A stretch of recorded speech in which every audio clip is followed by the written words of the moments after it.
I pledge allegiance to the flag of the United States of America and to the republic which stands one nation under God, indivisible, with liberty and justice. Thank you. Before we get started, are there any requests for reorganization? There was a request in terms of having moving the public comments from the association forward. Okay. There's no objections. Okay. So we'll go ahead and move item 10 up. Lisa, are you governed? Yes, it's you.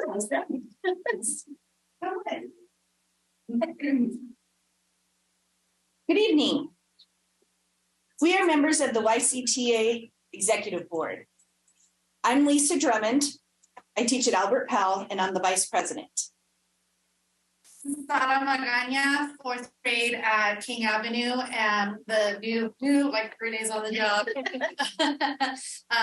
pack and organization. Thank you.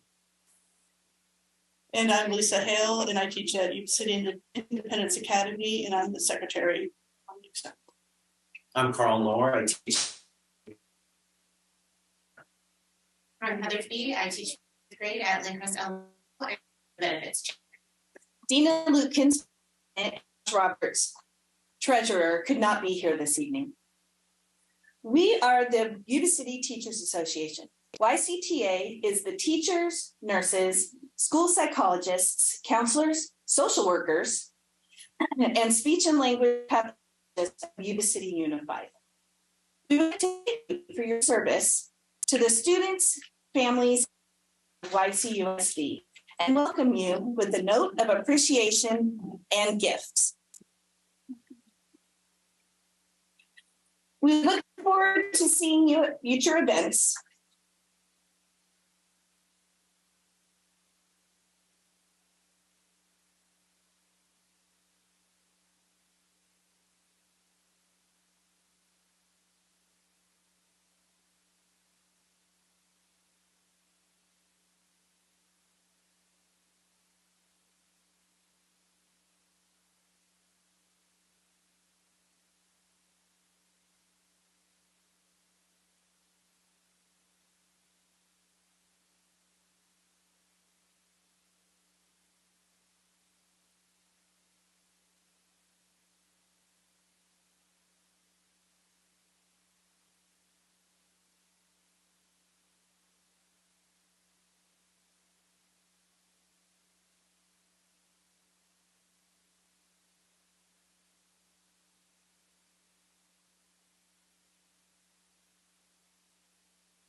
I'd like to also run for board president. While I haven't attended the board president training, we do have a couple that are coming up. What I'd like to see first and foremost is rebuilding and community building with our staff, with our students. And I think that this new board, I think, has a positive outlook on what we can do with our district and where we want to go from here. And regardless of whether Nikola wins or I win, that we're headed in the right direction. Yeah. Any further comments from the board members? With that, then I will, the first position is president, so would request any nominations for. I would like to nominate. Oh, I was gonna ask, were we gonna do the meeting date? Is that, or, I don't know, I can't tell. That's after. Oh, okay. Well, on this agenda, it's not, that's weird, okay. Yeah, I was supposed to see the match, but Oh, okay.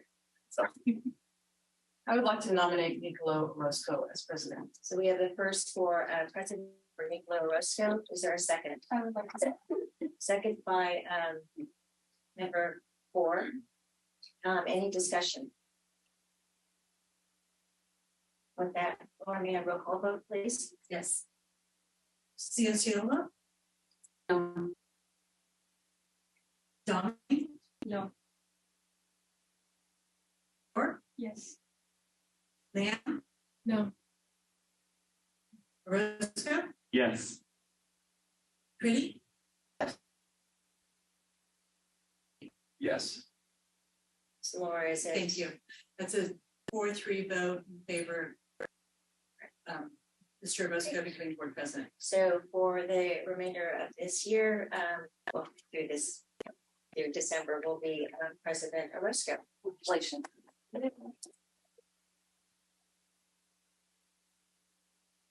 Over that, next would be the position of vice president. Do we have a first? I'd like to make a motion to nominate Jasmine Dami for vice president. I second. So first by President Orozco, second was by member Ciociola. Any discussion? I move to vote. Or roll call vote? Member Ciociola, Yes. member Damian, Yes. member Carr, Yes. member Lamb, Yes. member Orozco, Yes. member Pretty, Yes. member Quilty. Yes. Thank you. So by unanimous votes, Unanimous. vice president will be member Donovan. Congratulations. Next position is for clerk. Do I have a nomination? I would make a motion to nominate Harjo Kaur for clerk. Is there a second? I'll second it. So first by President Orozco and a second by member Pretty. Any discussion? Roll call. Member Ciociola, Yes. member Damian, Yes. member Carr, Yes. member Lamb, Yes. member Orozco, Yes. member Pretty, Yes. member Quilty. Yes. Thank you. Congratulations.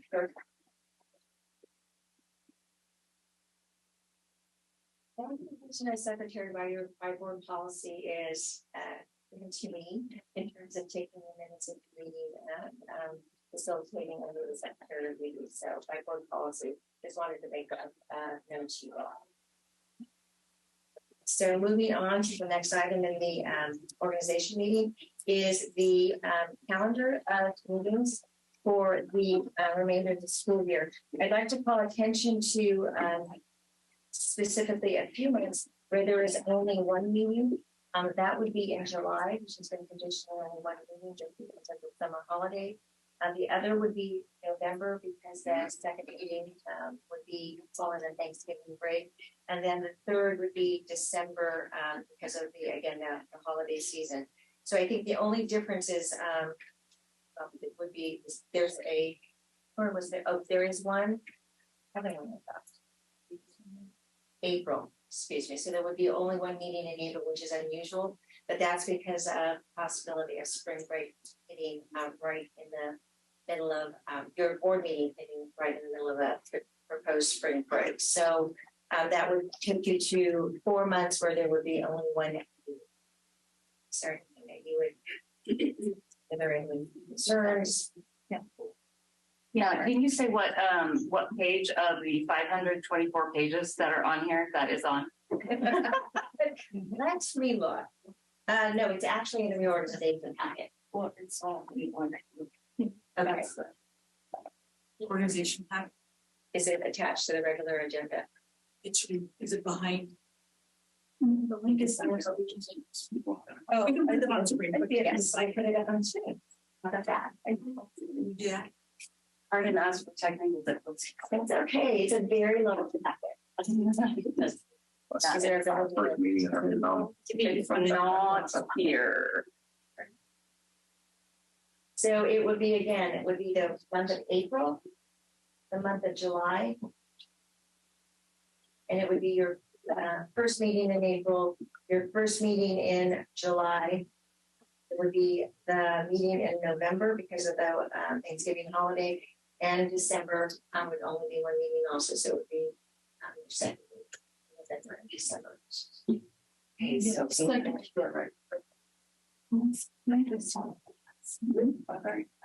You'll be all Yeah, right. I looked at Are it. these-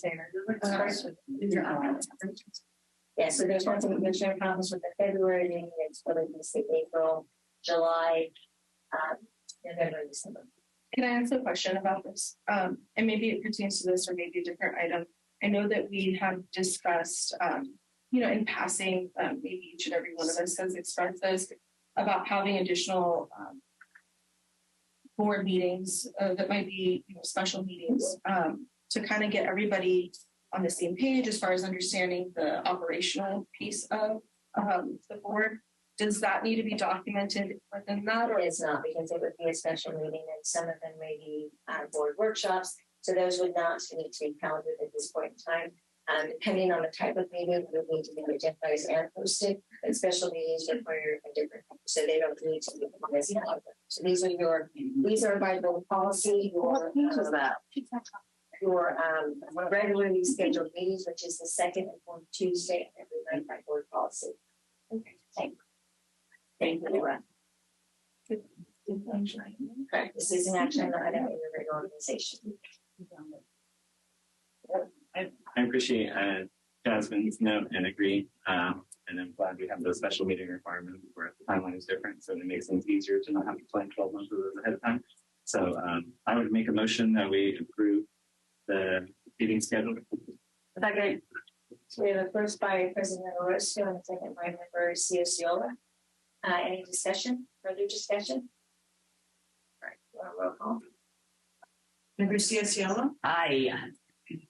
member Donnie, yes? member Core, Yes. member Lamb, Yes. member Roscoe, Yes. member Pretty, Yes. member Pelton. Yes. Thank you. So the next action item is now that you have identified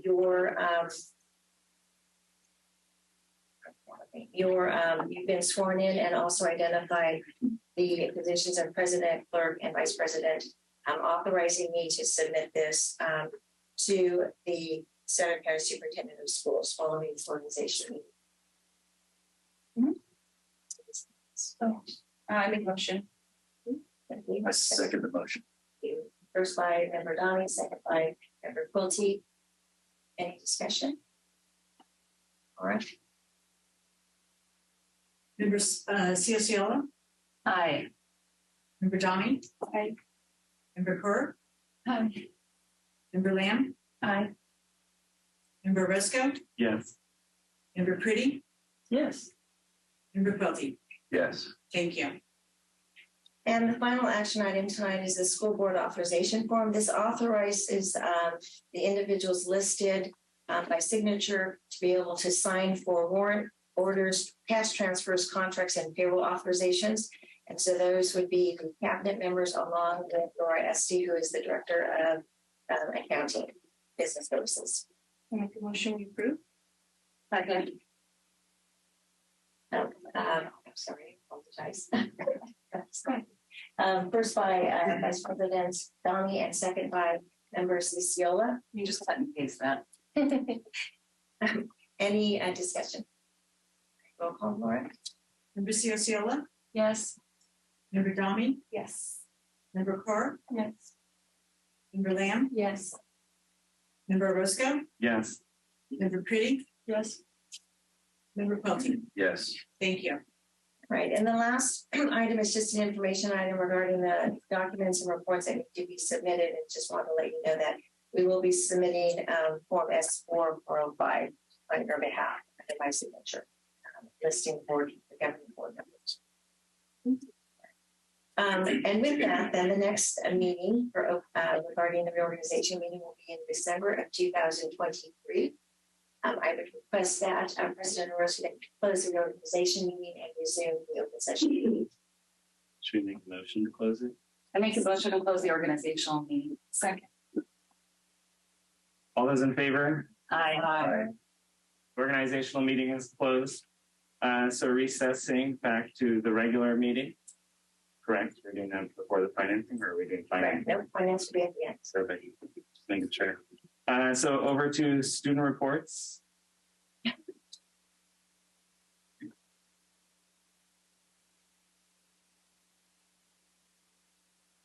Hi, board. I mean, it's been a while, so it's good to see all your guys' faces again. The new members, thank you for joining us, Ms. Core, Mr. Quilty, Ms. Ciola, and Ms. Lamb. It's great to see you.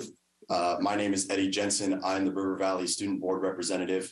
I'm just here to talk about the inner goings in River Valley High School with our clubs, our sports, like the Capital Valley Conference, as well as the things that ASB are doing to improve the lives of our students.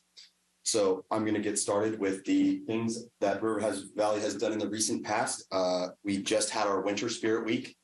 We had a lot of very fun spirit days, such as Flannel Day and my personal favorite, Ugly Sweater Day. There we go.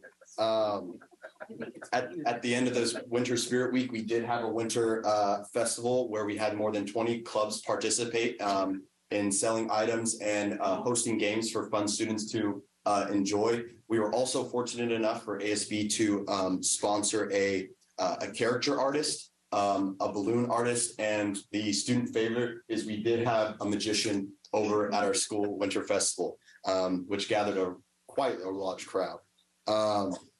Some clubs, Car Club made over $300 selling pasta. Interact Club made over $120 selling chicken nuggets. Mecha Club, they sold tamales. Punjabi Club sold samosas. It's always a really great thing to have everybody come out and enjoy a wide variety of food. So looking into the future, I know if you do have students, they're all kind of nervous right now because semester 1 finals are on Thursday and Friday, periods 1 and 2 on Thursday and 3 and 4 on Friday, early dismissal day.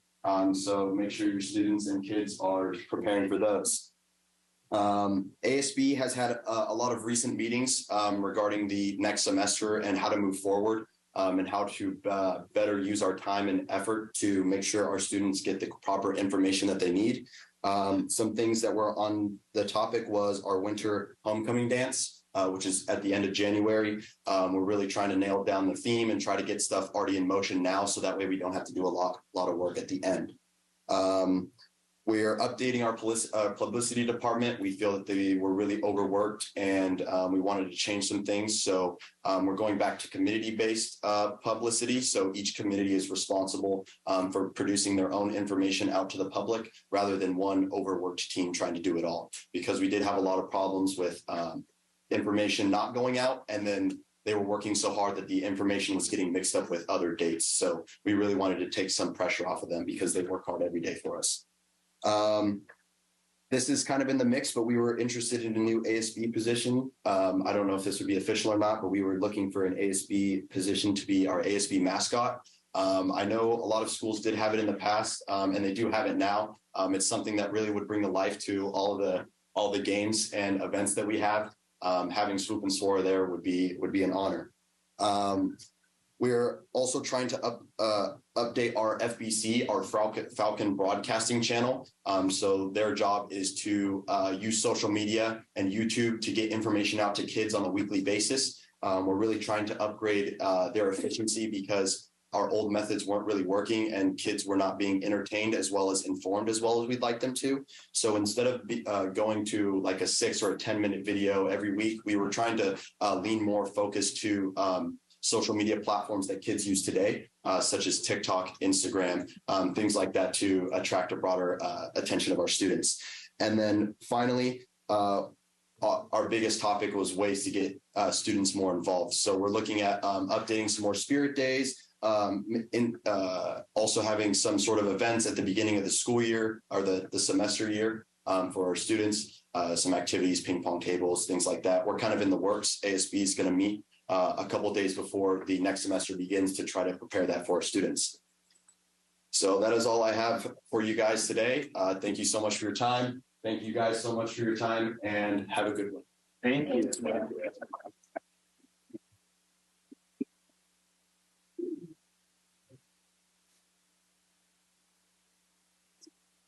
Hello, everyone. Good morning. Good evening. My bad. Before I commence, I hope you all had a good Thanksgiving. I'm extremely thankful to be given this opportunity to represent Yuba-City High School. Welcome to all of our new board members, and thank you for all that you do. My name is Evelyn Madrigal, and I attend Yuba-City High School, as I previously mentioned. Recently, for ASB, we had an ugly sweater contest, a Mail Good rally, Deck the Halls, and a Christmas lunch. All of these events ran very smoothly. The winner of our ugly sweater contest won a winter themed basket. It was a really nice basket. We all pitched in to make it from ASB. The Mail Good rally was a success. We had a dunk contest with different schools who came to our campus to participate. I believe Londa Lamb was a judge, right, for the dunk contest? Thank you. Deck the Halls was also a very fun event, and everyone who helped decorate had a great time. Unfortunately, the junior class did not win. I'm a junior. The freshmen won. They had the gingerbread theme hallway. It was really nice, not gonna lie. It was nice. It is also a finals week for us at Yuba-City High School. It starts tomorrow, which kind of stressful, but it's okay. It's okay. We're gonna do great. We're gonna do great. Some club updates include German Club. During the month of December, they will be repainting tables in the foreign language area, along with Punjabi Club. Interact Club is in contact with Casa de Esperanza and Lincres Elementary to collect toys and jackets to pass out to the homeless and to the less fortunate who cannot afford gifts during the holidays. The Black Student Union has started a fundraiser selling hot chocolate every other Monday, and the Sikh Honor Service Society is holding an event to serve food to the community. That is all I have for you guys today, and I hope you all have a Merry Christmas and a fantastic New Year. Thank you.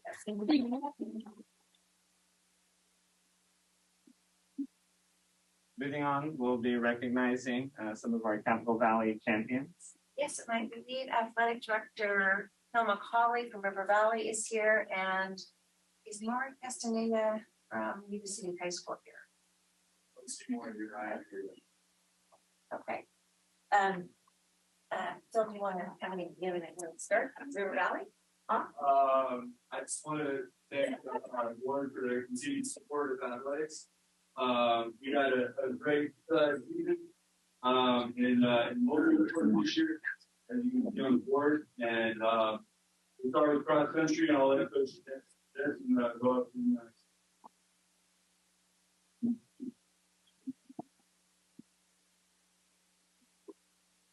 Good evening, board members. I really appreciate you taking the time to recognize our hardworking athletes and their success throughout the cross-country season this year at River Valley. As you can see, we have a lot of success here up on the board. For us at River Valley cross-country, it was a historic season. We had some time records broken, some firsts that happened this year. So we appreciate you guys taking a moment, if you would, to recognize those individual athletes that were a part of our success this year. First off, Brian Arnold, if you could come up, Brian, please.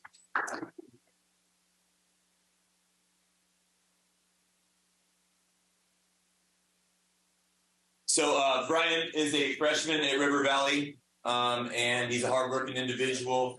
A lot of the people that you see tonight that we'll acknowledge, we're working hard since June. Brian came in August, kind of behind, but somehow managed to come up to the front real quickly with his performance. to the point where he managed to place 5th in the section meet overall. So we're talking about everywhere, you know, south of Stockton all the way up to us. So a huge accomplishment for this young man, Brian Arnold, in his first year at cross country.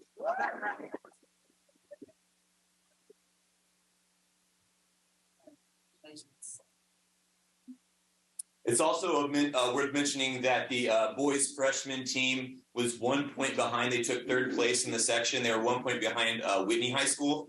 Whitney High School's varsity team took 4th in the state. So our freshman boys are right behind the top cream of the crop right now. So we're excited about the future for those boys. Our JV girls did really well this year as well. We had one girl finish in the top 10, Karina Joshi, which she couldn't be here tonight.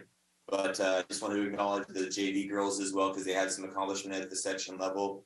And then we have some other names we'd like to acknowledge from the boys and girls varsity squads.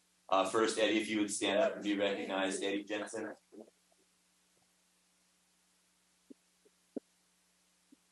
Yeah. So Eddie, he was recognized actually as a freshman, kind of like Brian. In 2019, Eddie was able to finish in the top 10 as a freshman for the Sac-Joaquin section. And here he is again, getting acknowledged today, except for a different reason. He's the Central Valley Conference champion. So there's nobody better than him.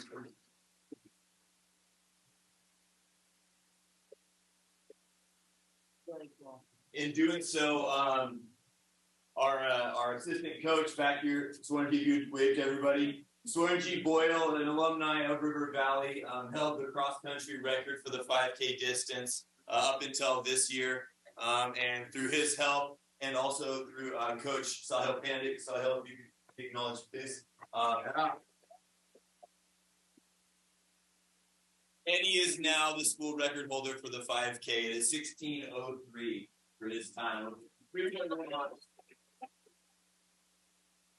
So Eddie, congratulations on your achievements this year. Yeah. All right, and finally, all of those members of the varsity girls, could you please come up? Audubon, Layla Muhammad, Taylor Nelson, Nevaeh Brown, and April Anguiano. So these girls came together as a group, and it was an amazing thing to watch as a coach. From June all the way through November, these girls worked hard together. 6 o'clock mornings, getting practices. If you'll recall, in August, it got real hot. So they had to get up real early and just do the work anyways.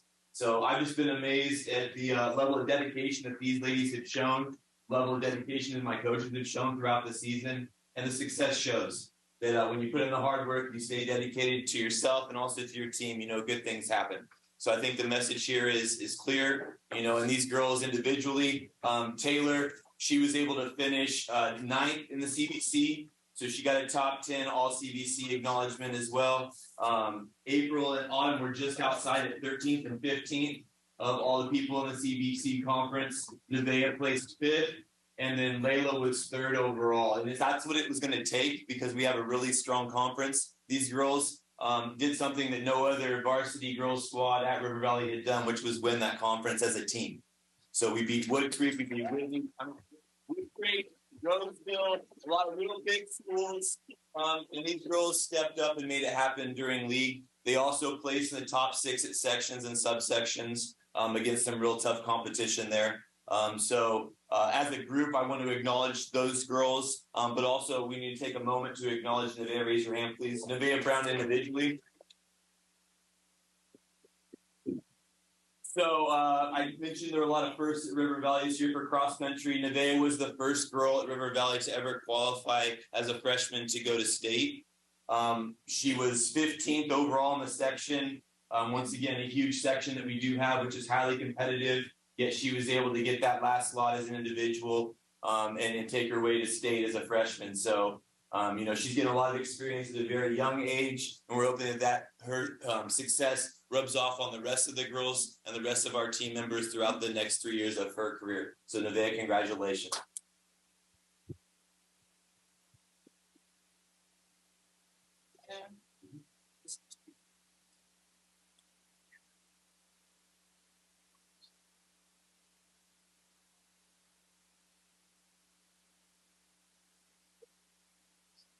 Okay.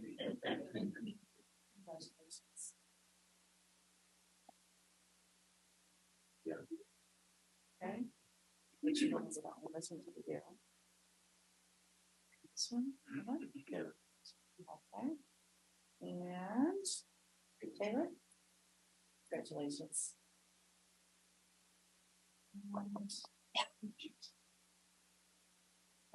Thank you. Remember, once again, thank you very much for your time. Appreciate it.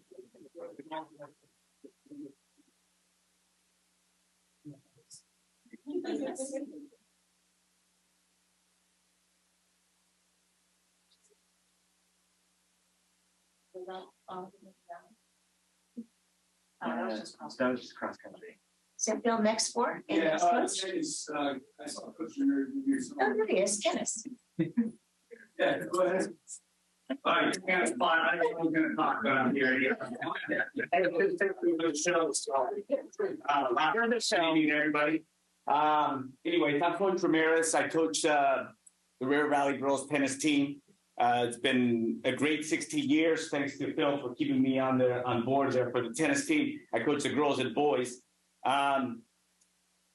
This year it's been a great honor this year to coach one of my very emotional year because actually I've been coaching this young lady who popped up in the screen since she was 6 years old. She is my daughter. And it was first year coaching her, and she's a great listener, very mature for her age. But this year she did more than it was just icing on the cake for what she did this year as a tennis player. She's only a freshman, and she was the first female at River Valley to make it to section. So it was a great honor for seeing her finally. I've had a lot of boys. A few boys to make it to the next level. But this is the first time I ever had a female to make it to the sections, the section tournament, the San Joaquin sections. And so Valeria actually made it to the second round, which is a great, you have the 16 top players there. And she made it to the second round. She lost in the second round. She hurt her shoulder, but she lost to the eventual champion. And the funny thing she said at the end, she goes, "Dad, maybe next year I can take her down." So it was really good to see that.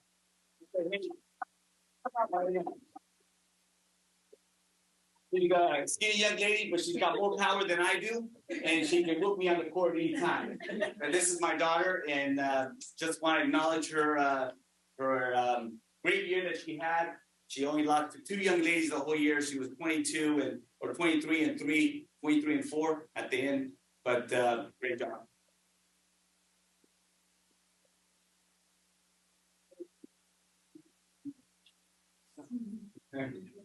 Thank you, everyone. Thank you for acknowledging my daughter today.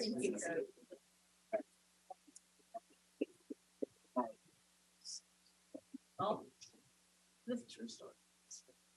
Phyllis, coach here. And then Coach Severson is not here for girls golf, but we do have girls golfers here. Aven, come on up, and then Taylor, come on up. Madrigal's not here, right? Okay. So girls golf team. We need 5 girls to have. Oh, Natalie's here. Oh, there you go. So Natalie Luzzini, Ali Matsui, and Taylor Nelson all qualified for the divisional tournament, which is a great accomplishment. Very difficult, especially like we said in our league. Very competitive, and so they've done a great job the last couple of years, and dealt with adversity and have come out and been super successful. So congratulations to you guys.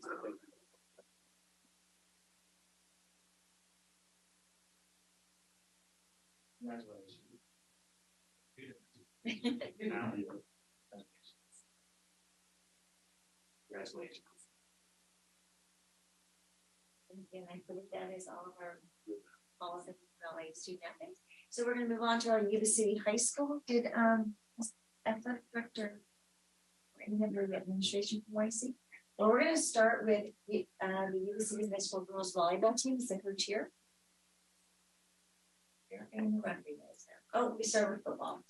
Sorry, we'll go to football. Football coach. Oh, hello. Hello, how you doing? Good. Thank you for having us. Appreciate it. Friends, families, we really appreciate it. At Yuba-Sutter High School, we're all about the youth. We're all about giving opportunities.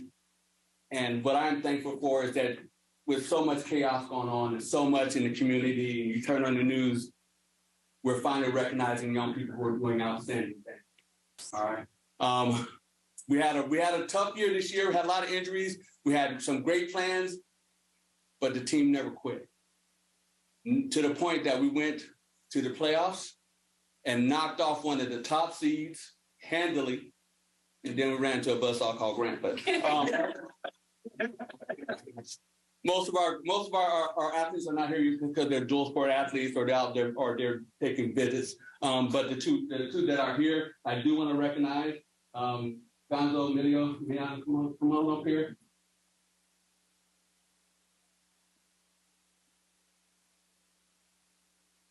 We have 6 first-team selections to the conference. We have 2 second team, and Noah Dunham, not only was he selected as first-team conference, he was selected first-team outstanding lineman for the whole CBC, all right, as well.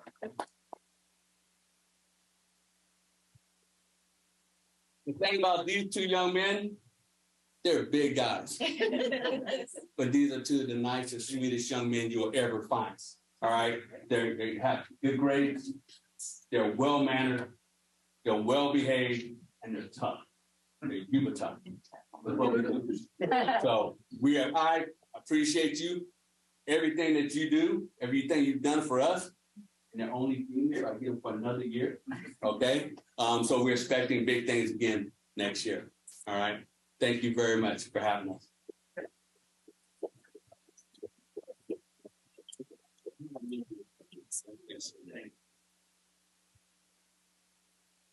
Next sport.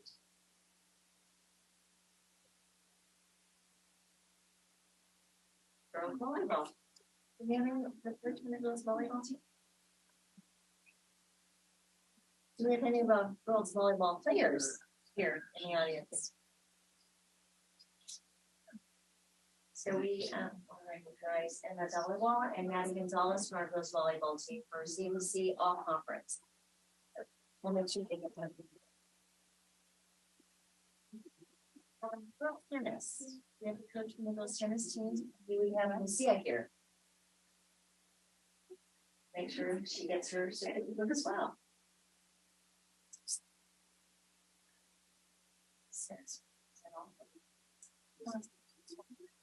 Oh wait, girls golf. So golf coach here.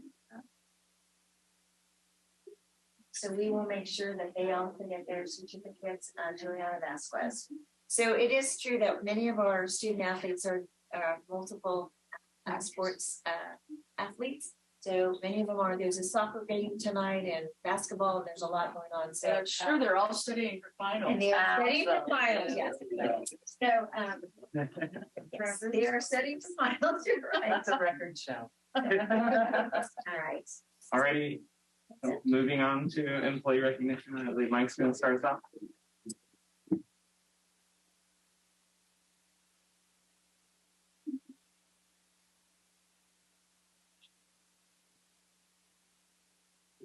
Good evening to our Board of Trustees. Welcome, new board members, and congratulations, staff and audience members. The board has prioritized time on its agenda to recognize members of the district staff who have engaged in unique and extraordinary acts to educate today's students to succeed in tomorrow's world.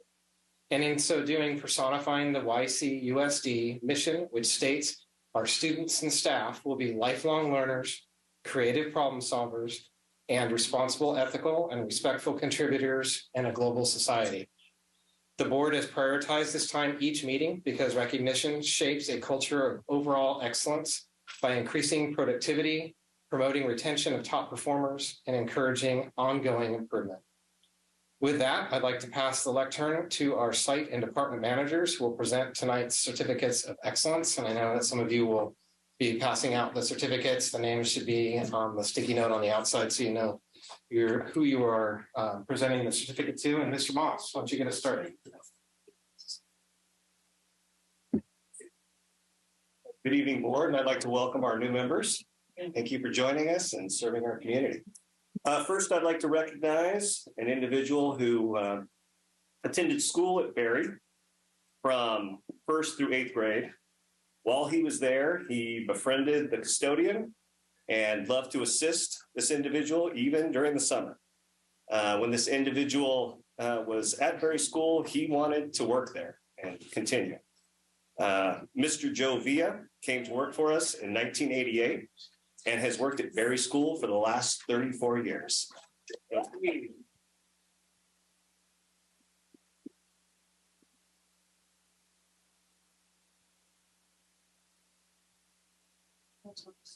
Joe is not only a fabulous custodian, but he's an individual who cares about his community. On numerous occasions, he's gone above and beyond to serve the families, the students, and the parents at Berry School. May I get a photo of the three of you, please?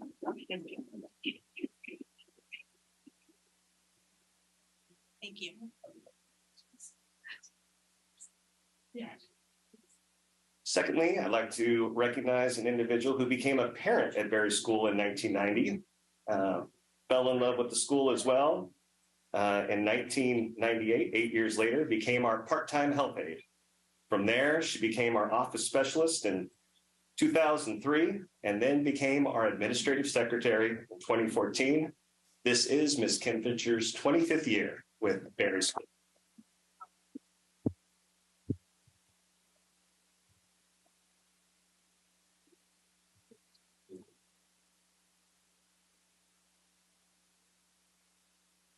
Thank you. Thank you, board. Thank you.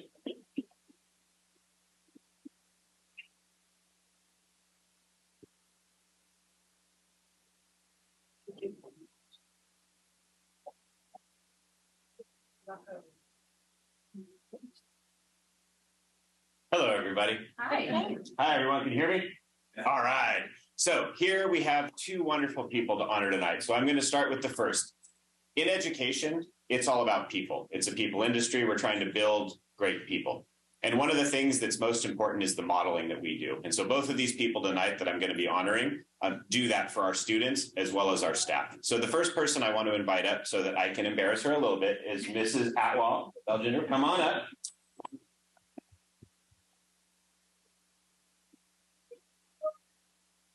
So one thing that's consistent in education, now she's nervous, that's good, is change and the ability to adapt and move along. At the beginning of this year, coming back with all the things from COVID, there was a lot of challenges that happened. So not only was she gracious enough to help a new principal secretary, a new principal get oriented, but as we had a bunch of, we'll say, work to do on our master schedule and getting things up and running, she was instrumental in that. All year long, she's been helping cover DIS minutes, doing additional counseling. She has one of the hardest jobs when it comes to working with our students who are at the biggest risk. So making sure when kids are in need, that they're getting the services they need and that they have a friendly face to talk to. I think she serves in that capacity as well for some of the staff. So for that tonight, we'd like to say thank you very much.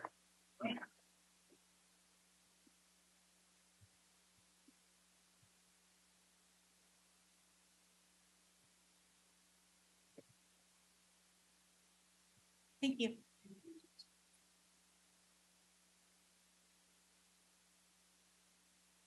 And our second person tonight. So, you know how when you go to environments, there are just those people that show up, like they seem to sense everybody's energy and they just know that moment when somebody's going to need a hug or some flowers or is just going to need a little bit of extra encouragement. This next person is that. So not only does she run an amazing program, and I would say not to be the data guy to bring data in, but if you look at her kindergarten attendance rates, it sits 10% above everybody else's because kids are so bought into what she's doing there. So the CV like, Good. But on top of that, it doesn't matter what you ask. If you're asking, hey, we need a volleyball coach, like we don't have one, she steps up and coaches 7th grade volleyball. No matter what you need, intervention, extra support, she's there for not just the adults, but the kids of the school in every capacity. No matter where you turn around, there she is. So next up, I'd like to bring up Ms. Tricia Navarro.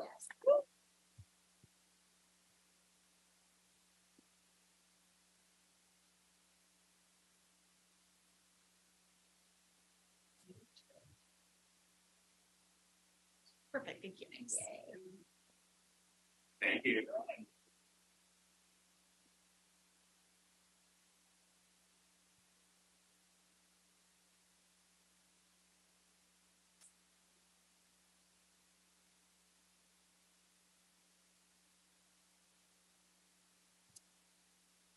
Good evening and congratulations to all of our newly elected board members.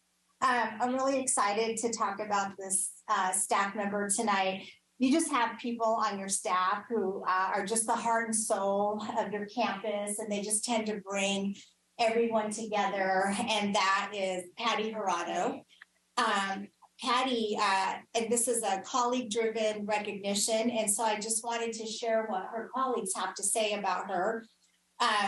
They write, Patty is a leader. She takes action. She's a take action kind of person that the staff can count on to always do what's best for our students and staff. She's passionate about teaching and will go through great extremes to ensure that her students have an opportunity to learn. Her students do well and are successful because she creates a learning environment that students want to be a part of. We're very lucky to have Patty on our BB team. And then another staff member wrote, Patty goes above and beyond to help others. I am new to BB this year, and she was readily available to answer any of my questions, whether it was about programs like iReady, System 44, or Read 180, to questions about who does what around the school. So she takes all of our new people under her wings and supports them. And they write, it's truly obvious that the most important thing to this teacher is the kids and their success. And last but not least, even when it's at my expense, Patty makes me laugh every single day. So congratulations, Patty.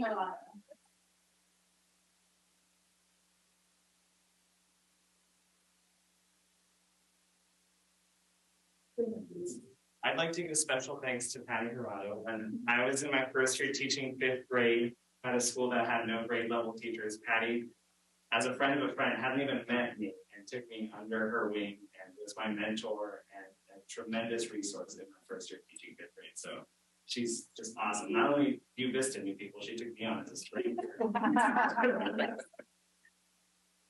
Guys, can I give it a try?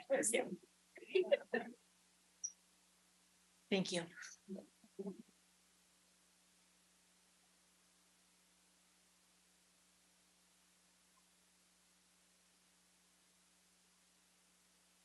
Hello, my name is Jeevan James, and I'm principal at Riverbend School.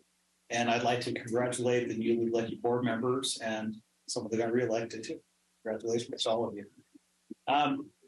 The person that I'm going to come up here and talk about with all of you is someone very special to Riverbend School. She's been at Riverbend School since the school opened up in 2007. And I've known her since I got there in 2008. Just a quality, caring individual. With her, that motto, kids come first, they definitely come first with Perla Arias. So coming up here, Perla Arias. And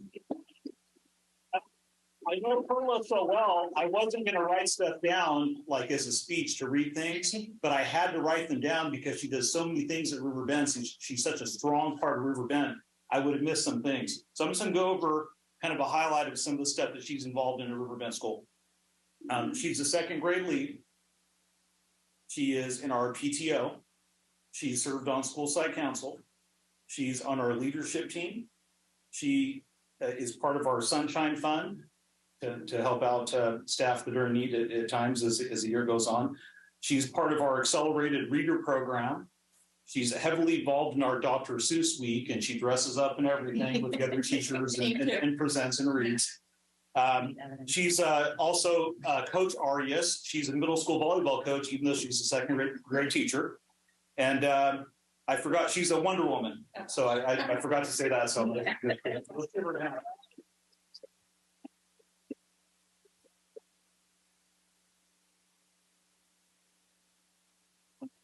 Thank you. Perfect. A little closer. Thank you.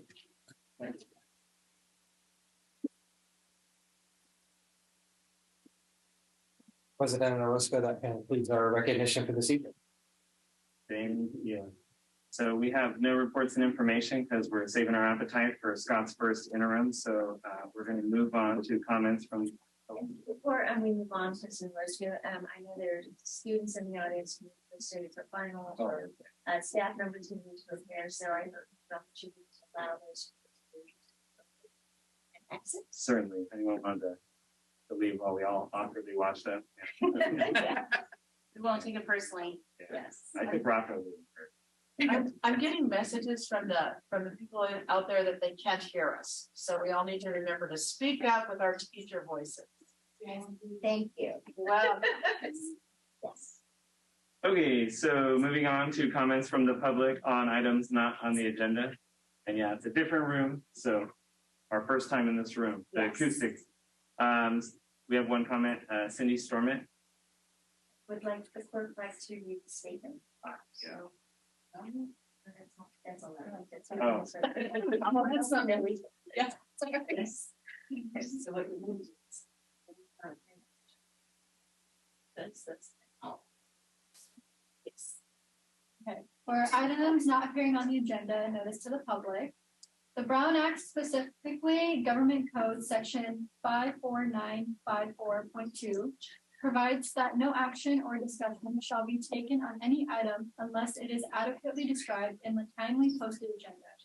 Accordingly, though the public may comment on matters within the board's jurisdiction that do not appear on the agenda, the board cannot respond to such comments without ruining the risk of deliberating or initiating discussion on topics not properly before the board. Given the prohibition set forth by the Brown Act and the risk associated with responding to public comments, the board does not respond to the community's questions or comments. The board will respect the rights of the public to express their viewpoints on matters within the board's jurisdictions. However, comments that are defamatory or that violate the privacy rights of any students or individuals may not be protected by law. The board shall not permit any disturbance or willful interruption of board meetings. Good evening, board members. Welcome, new board members. It's an exciting night to have new faces and some returning faces. My name is Cindy Stormont, Yuba City. I'm here to talk a little bit on a different topic. I'm usually talking about YCIA, and while this is related to YCIA, this is a little bit different. I think we all know that, or most people, perhaps most parents would agree that distance learning during the COVID pandemic did not work for a good majority of our students. It was an epic failure. Not the students, but the programs, the mess of distance learning that it was. I'd like to know why, knowing that it was not beneficial to the majority of our students, why is it that YCIA is still being made to use these ineffective online programs like EdMentor? The programs, First topic, program is very pro the econ and gov classes in particular, very pro socialism and communism. It specifically teaches the students that the US government is the one who, quote, gives the citizens of the US their rights. And the US government is the one who, quote, gives the US citizens our financial freedoms for what jobs we take and whatnot. We get that apparently from our government, according to Edmonton. I have pictures. I can send them to you if you need. It also was very pro, both the gov and the econ class this year were very pro communism and very pro socialism. It informs the seniors that are taking gov and econ, government in particular, inform the seniors that China is a capitalist country. And it had slides, said these are capitalist countries and this is why they're doing so well. China's in that list. The very next slide discusses communism and socialism. China's not in that list. I'll give you an example if I don't run out of time. I cannot tell you how many times both the Gov and Econ classes have asked my child her personal opinions on abortion, and these sections require the students to type their answers and submit them to the program, but their answers aren't sent to their teachers. Why does the Edmentum program need to know our kids' opinions on abortion, and what is happening to the data collected from all of the students' answers? The program is changing as the students go along. We didn't find this out till near the end of the Gov class. In Gov class, you'll have a lesson. It's a long one, and one in particular that I can use as an example of take this, click the following link and read this article, and then come back and answer all these questions. Well, it's a very long lesson, so there's a lot of boxes with questions. My student was halfway through, decided I'll finish this lesson tomorrow. She comes in the next day and the questions have been changed. The question has been changed, but every time you submit your answer on Edmentum, it then pops up with a sample answer. They forgot to change their sample answers. I have pictures of that, so I can prove it. What's happening is they're modifying the program as the students are going. So students that finish the class after my student, they're going to have different questions, different curriculum. It's not okay. There's more, but I'm out of time. Thank you for the time. I can send you guys pictures. I don't have the email addresses for the new board members, but I've got all the rest of you guys. So maybe one of you can forward them on the information. Thank you. Point of information, Mr. President. Do we have a curriculum committee that reviews these? We do not currently have a curriculum committee that involves the board. There's the need consult. Right. Correct. There's not a curriculum committee of the board. There's actually a consult, in which staff and teachers review curriculum and courses. And that's facilitated by Assistant Superintendent Pamela Longstaff.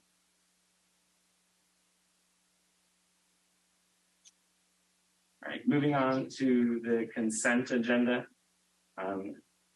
Is there an item that anyone would like taken separately from the consent agenda? Yes.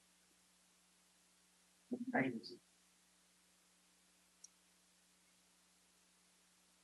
Like to separate item 11, item 11M. I would like to separate for separate discussion and vote. I would like to also reorganize 11L.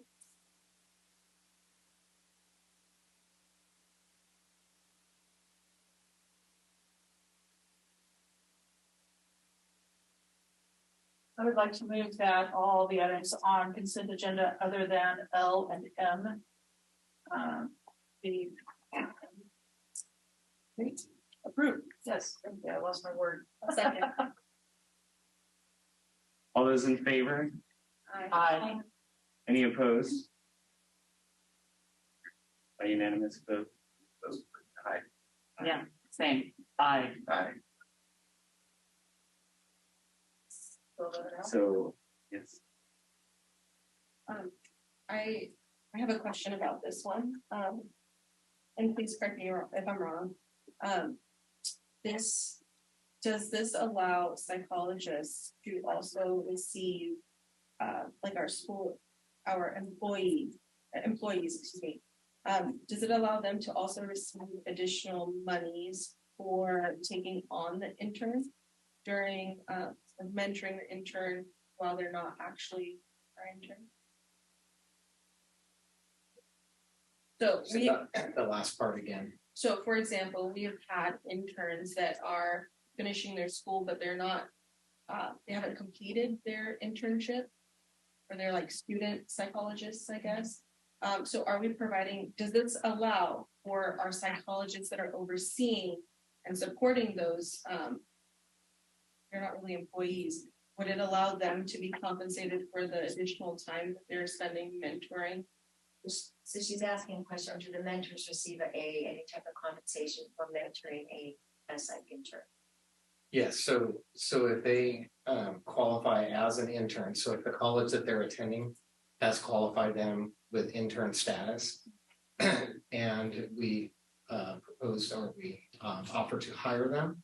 So that's one pathway that's inside of this MOU. That's the 80-20 split that's discussed in here, where the intern would receive 80% compensation and the overseeing or mentor psychologist would receive 20% of that, because they're having to supervise and review all of the material testing results and IEP work that gets done for a student.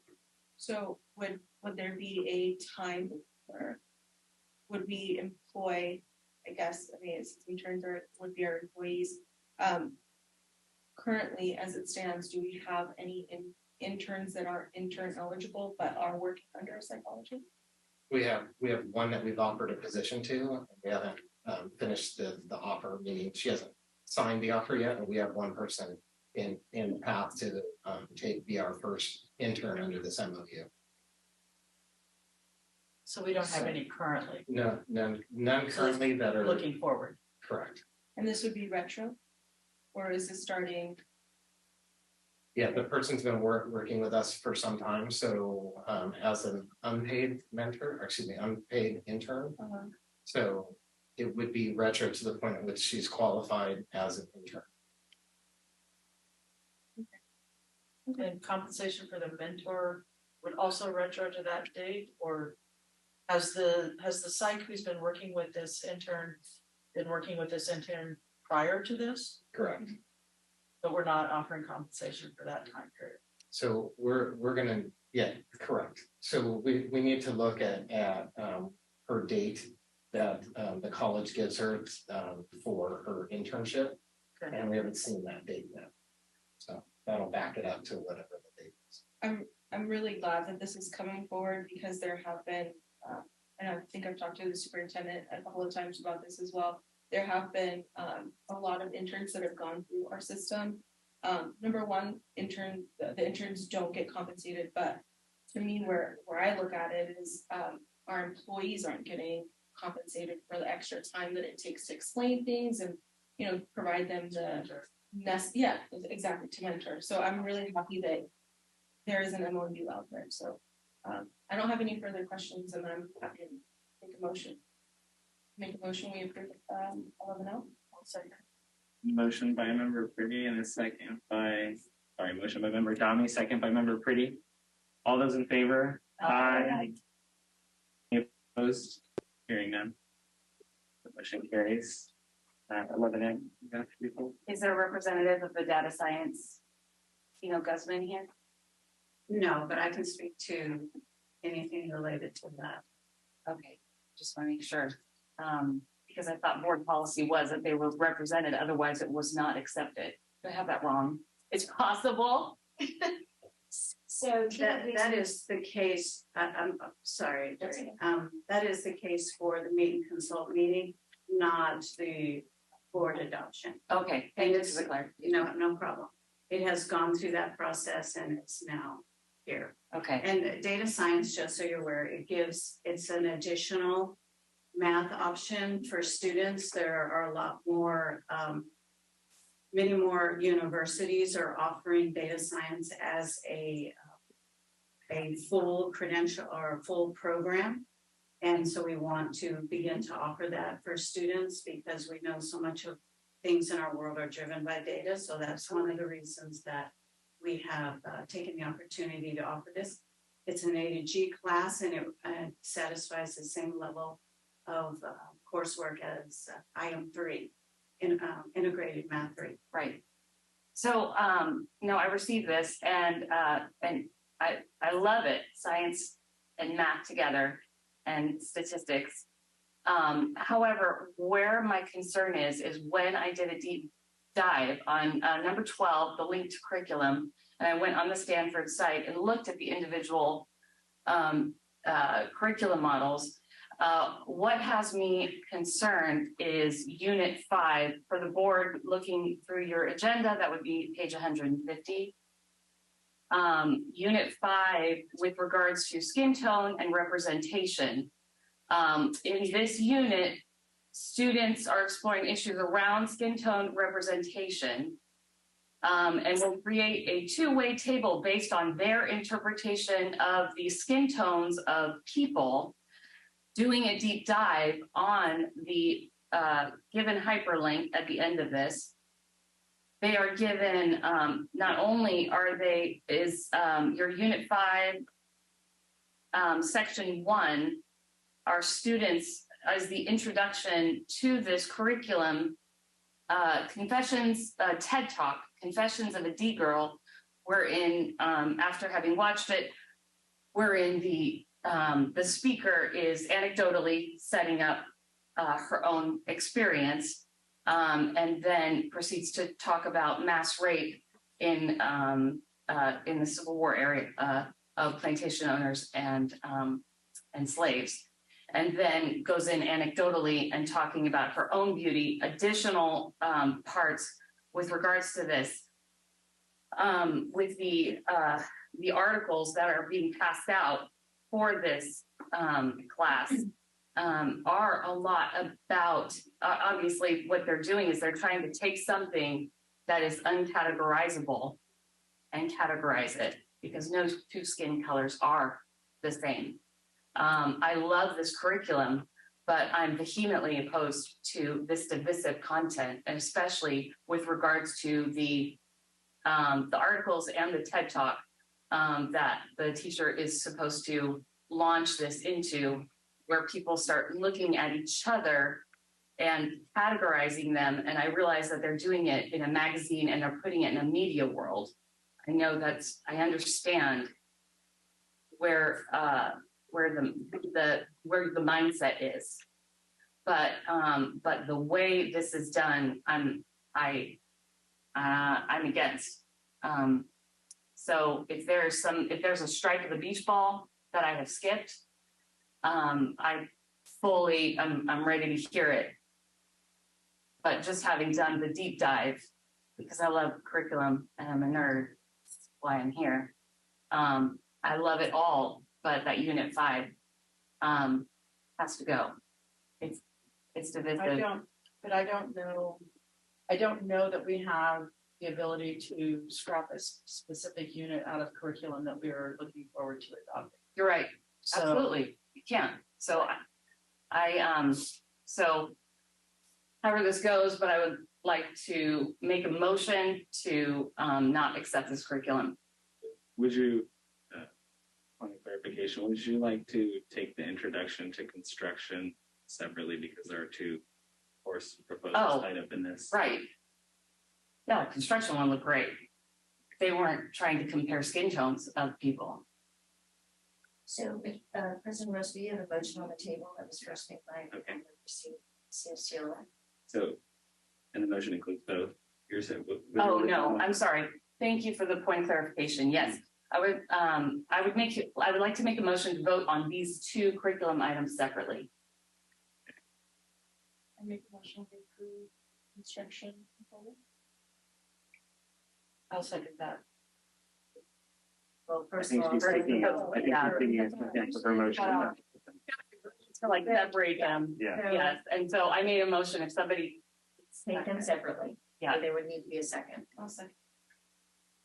And all those in favor? Aye. Any opposed? Okay, and taking them separately, whichever would like to go first. Which is the one that's first on? Data science. Data science. Assistant Superintendent Aronzeb, did you have a particular response or context you wanted to share, or just... No, I completely agree that some of these will be divisive conversations and it will challenge some thinking in the classroom, but that is an important part of education, particularly when you get to high school. We are preparing these students for advanced education, and they have to be able to address and manage these types of conversations and be open to new ideas. So I think it continues to be something that's important that we discuss in the classroom. I wholeheartedly agree with you. I think you should be able to respond, but especially in a unit, like you said, this is data science. And so this is not consistent with that. with regards if you want to go science, and even in, I think, is it section 5, where they have like scales of skin tones and they're asking people to fit others into a scale. It doesn't go with the science when that's what when that's where this is math and science. And as far as the opportunity costs, I think we lose more than we gain. But that's my stripe of the beach ball, and that's why there's 7 of us. So, but thank you, and I agree with you.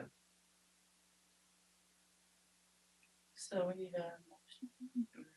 Taking data science first, is there a motion? Can I ask a question?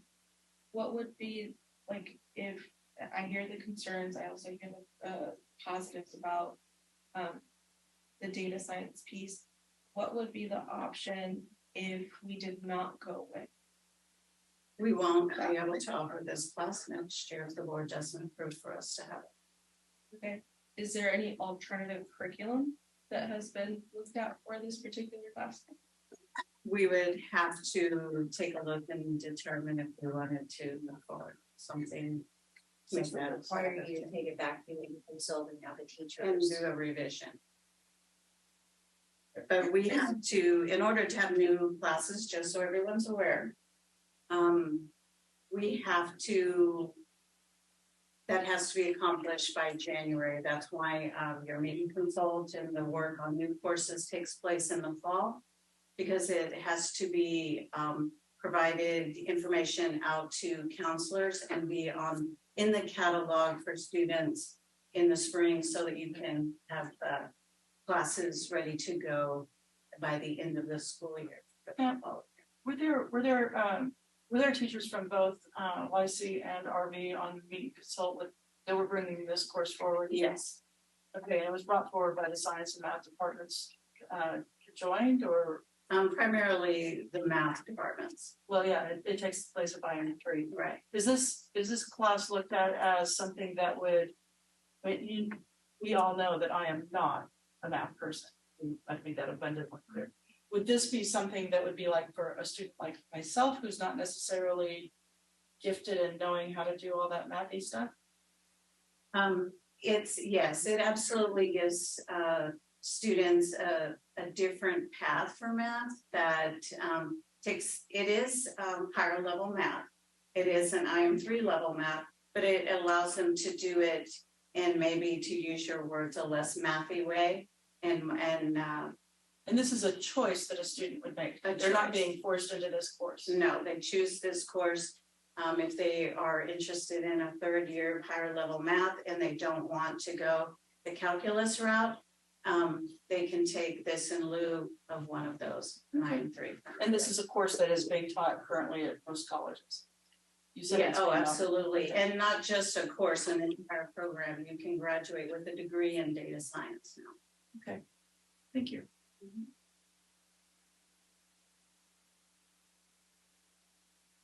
Any other questions, or is there going to be a motion? I motion to close discussion and move to vote on the curriculum. So you need a motion to approve the data science course. Well, it's that the motion to approve. It would be in the affirmative, because if you say no, then you're denying. Correct. Right. So I will make a motion that we approve course on data science. I'll second the motion. On a motion by member Pretty and a second by member Blvd, can we take a roll call vote? Member Ciola? Nay. Member Domi? No. Member Carr? Yes. Member Lamb? No. Member Roscoe? Yes. Member Pretty? Yes. Member Pulte? Yes. Thank you. That was 3 no's and 4 yeses. Thank you. Thank you.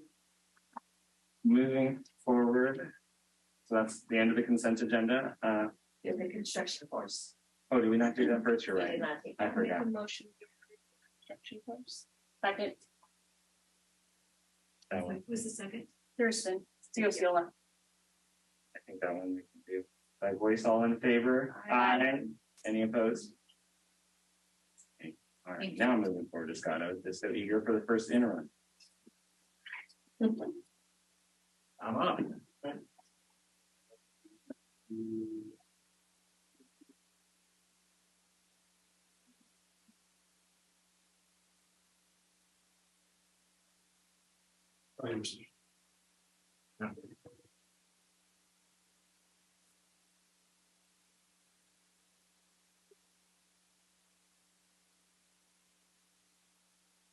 Well, this is great to be here. New boardroom, exciting format. So I'll try not to put you to sleep with the numbers. So the presentation I have for you is a little bit different than I would have normally have done. We have, 3 new board members, 3 board members that have been here 2 years, and Greg Quilty is our veteran, been here for his 5th year. So a little bit of this presentation is a repeat of the budget that was adopted back in June, and also a little bit about the budget process. And then, of course, the first interim is really an update to the budget that was adopted in June. So we'll get into it. We will turn it on. But first, just the budget cycle. It's interesting. So the first interim, this is just an update. This is the book, right? So of that 500 something pages that we saw, this probably takes up a good chunk of that. It's a lot of work, and I have to thank our accounting team and fiscal department, because they work for weeks to this is all they do just to get this done. But on the budget cycle, we are often working in 3 different budget years in one particular year, and we're kind of right at that point right now. And what I mean by that, I'll go through. This is the budget cycle of 22-23, but we just finished up 21-22 numbers. The audit will come to the board in January. We are starting to think about the next year's budget, the 23-24 budget, and we'll kind of get into that. And we're right in the middle of this year's budget. So we're really looking at 3 sets of numbers often when we're looking at the financial side of things. So the top, the governor's proposed budget comes out in January. So this budget, the information that we were talking about in this budget, this current year cycle, we talked about, started to prepare for a year ago in January. In May, the budget, the governor gives an update on the budget, and it's his best guess of how the state budget's going to look, but it's not approved yet. We have to approve our budget and our LCAP, the Local Control Accountability Plan, in June. Then the state approves their budget. Then we have to do an update, because changes could occur between when we approved our budget and the state's approved budget. So that's the 45-day revision down on kind of the bottom right-hand side. We are now at the first interim. So this is December. This is your first update to the full complete budget. Back in May, there's a lot of projections and some guesswork that comes along with some of that, or of course, educated guesses. But the first interim, we have some real strong data. We know what our enrollment is. We know what our attendance is. We know what our staffing is. We have some really solid numbers. And then we do another budget update in March. And then in September of 23 is when we're going to wrap up the year with our actuals. So again, we're going to be starting this whole cycle again for 23, 24 next month. Yeah. So this was a slide that was in the in the original budget. So this is high level stuff. We've got a lot of data and numbers in here. So this is really, I'm going to hit some of the big stuff and some of the changes, really updates that happen, between, changes from original budget to today. Local control funding formula is our primary source of funding. And typically in the local control funding formula, you get a cost of living adjustment. So this year, it's a formula, it comes out 6.5%. Obviously, that takes into consideration a lot of the inflation that we're seeing currently. And in addition to that, at original budget in June, the state provided an additional adjustment to LCFF. So it's additional LCFF investment. The reason that number is highlighted, because that did change significantly. At original budget, it was about 3.5%. Now it's at 6.7%. Supplemental concentration funding. So our major funding source is LCFF. A portion of that is supplemental concentration funding. This is kind of above and beyond your base funding that provides additional services. So it's based on a formula, but it's basically generated from families that or students that come from families that their income is lower, foster kiddos, and also students that English language is really not their first. English is not their first language. A lot of new kind of one-time and new funds this year. So I was at original budget, I had them listed out here. Now there's so many of them. I just kind of listed that we have a lot of one-time revenue. I'll get into the detail on a different slide, but we have a new program, Expanded Learning Opportunities Program. That is continuing revenue of $11.4 million. One-time revenues is really in this budget, almost $92 million. Special education is another big part of the entire budget. So the COLA, or cost of living adjustment, the increase from last year is the same as the cost of living adjustment on the local control funding formula, 6.5%. And then there's a portion that, we just have to contribute to, from the general fund that's not paid for out of special education funding. And that dollar amount is $18.5 million that we take from unrestricted and contribute to our restricted special education programs. Now, a lot of districts, and us in particular, is seeing a drop in enrollment, but actually really also we get funded on attendance, not enrollment. So it's not the students that we have, but it's when they come to school. During COVID, we saw that attendance rate drop dramatically, understandably so. We have a lot of kiddos being either quarantined or sick or just not comfortable coming to school. So we saw our attendance levels drop. This happened statewide. So it's, as we've talked to a lot of our colleagues, the attendance numbers were pretty horrid during 21-22, and they're also running much lower this year too. So we're seeing that this year as well. If you normally ran at an attendance rate of about 95%, so, your enrollment, 95% of those kiddos coming every day, that's fairly standard. Most districts are seeing that more than 93%. So again, that affects funding. Now, to kind of give us a little relief from that, as a district, we get the greater of three different things, and this is new for the 22-23 year. We've always had the ability to take current year attendance or prior year attendance. ADA is average daily attendance. They gave an extra kind of protection, and that is to average out the last 3 years on our ADA to help protect us. And that's actually that third protection is what we're running on right now. So a little bit more on LCFF. So now we're talking about the changes from original budget to today. So we have an additional $3.7 million in LCFF, local control funding formula. And again, I kind of went through the next two bullets underneath that. 6.5% is COLA, a cost of living adjustment, and then we had an increase to the additional investment. But I wanted to really kind of show this kind of bottom area in orange, yellow.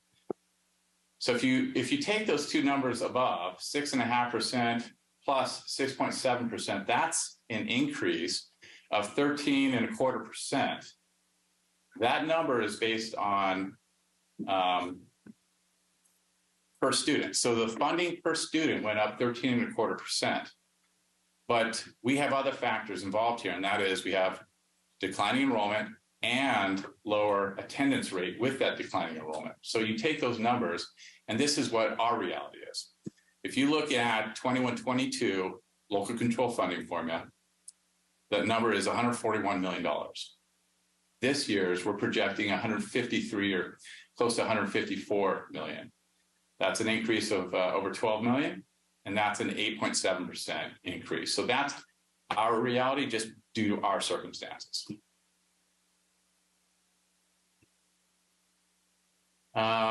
So additional kind of revenue differences. Federal revenue is up 12.8 million. That's a little deceptive. That really has to do with COVID funding funds. Federal revenue, when we have it, let's say we received a lot of this money last year, but we can't hold it in any fund balance. This is really just an accounting mechanism for federal revenues. They make us book it as a deferred revenue, and really what that means is we anything that we didn't lose last year, we recognize as revenue this year, even though we received it last year. Other state money, so this is kind of goes back to that first slide where I said 91 million in either one-time funding or new money or new programs. So the ongoing, so that plus $40 million, the difference between original budget and today is made up of really expanded learning opportunity programs. So that's really after school and before school opportunities for students and families. And then these one-time revenues. Again, one time means, it doesn't mean we have to use it all this year. Some of these programs we can use for several years, but we're not, it's not rejuvenating. We're not getting additional dollars every year. Learning and Recovery Emergency Block Grant, almost 20 million. Arts and Music and Instruction Materials Grant, which even though that's the title, you can use it for anything, 6.8 million. And an in-person instruction grant of 4 million. So that makes up the bulk of that kind of increase in other state revenue. And then kind of the difference is on the expense side of things, we do have some salaries and benefits. The numbers higher at about 3 million, mostly due to, the early expanded learning opportunities program. Supplies and services also increased. Again, with this new money, new dollars were put into the budget in regards to those programs, mostly COVID related, but additional expenses in Title I, Title II, special education, and also facilities. Now, I just wanted to kind of show the enrollment trends that we've seen over the last, number of years, 10 years or so. So you can kind of see from 2016 to today. So, the 2023 is the third row up from the bottom, just above the orange. That decline is almost is a little over 1,000 students. So we've definitely been seeing a trend here, and we're projecting that out for the next couple of years as well. Can I ask a question on that one? Yeah. Have we worked together with city planner and city council members, because there's quite a few subdivisions coming in? So are we in the know about like completion dates or what types of housing? I mean, if it's for senior citizens, it won't affect our ADA, but if it's for families, it could very well bring in a lot more kids. So that's a great question. So through our facilities master planning process, we're doing some studies. We will be doing some studies to get that data, so it'll be stronger data. It is, and we could. There's definitely demographers out there that we can pay to, have our enrollment numbers a little bit more tied to demographics.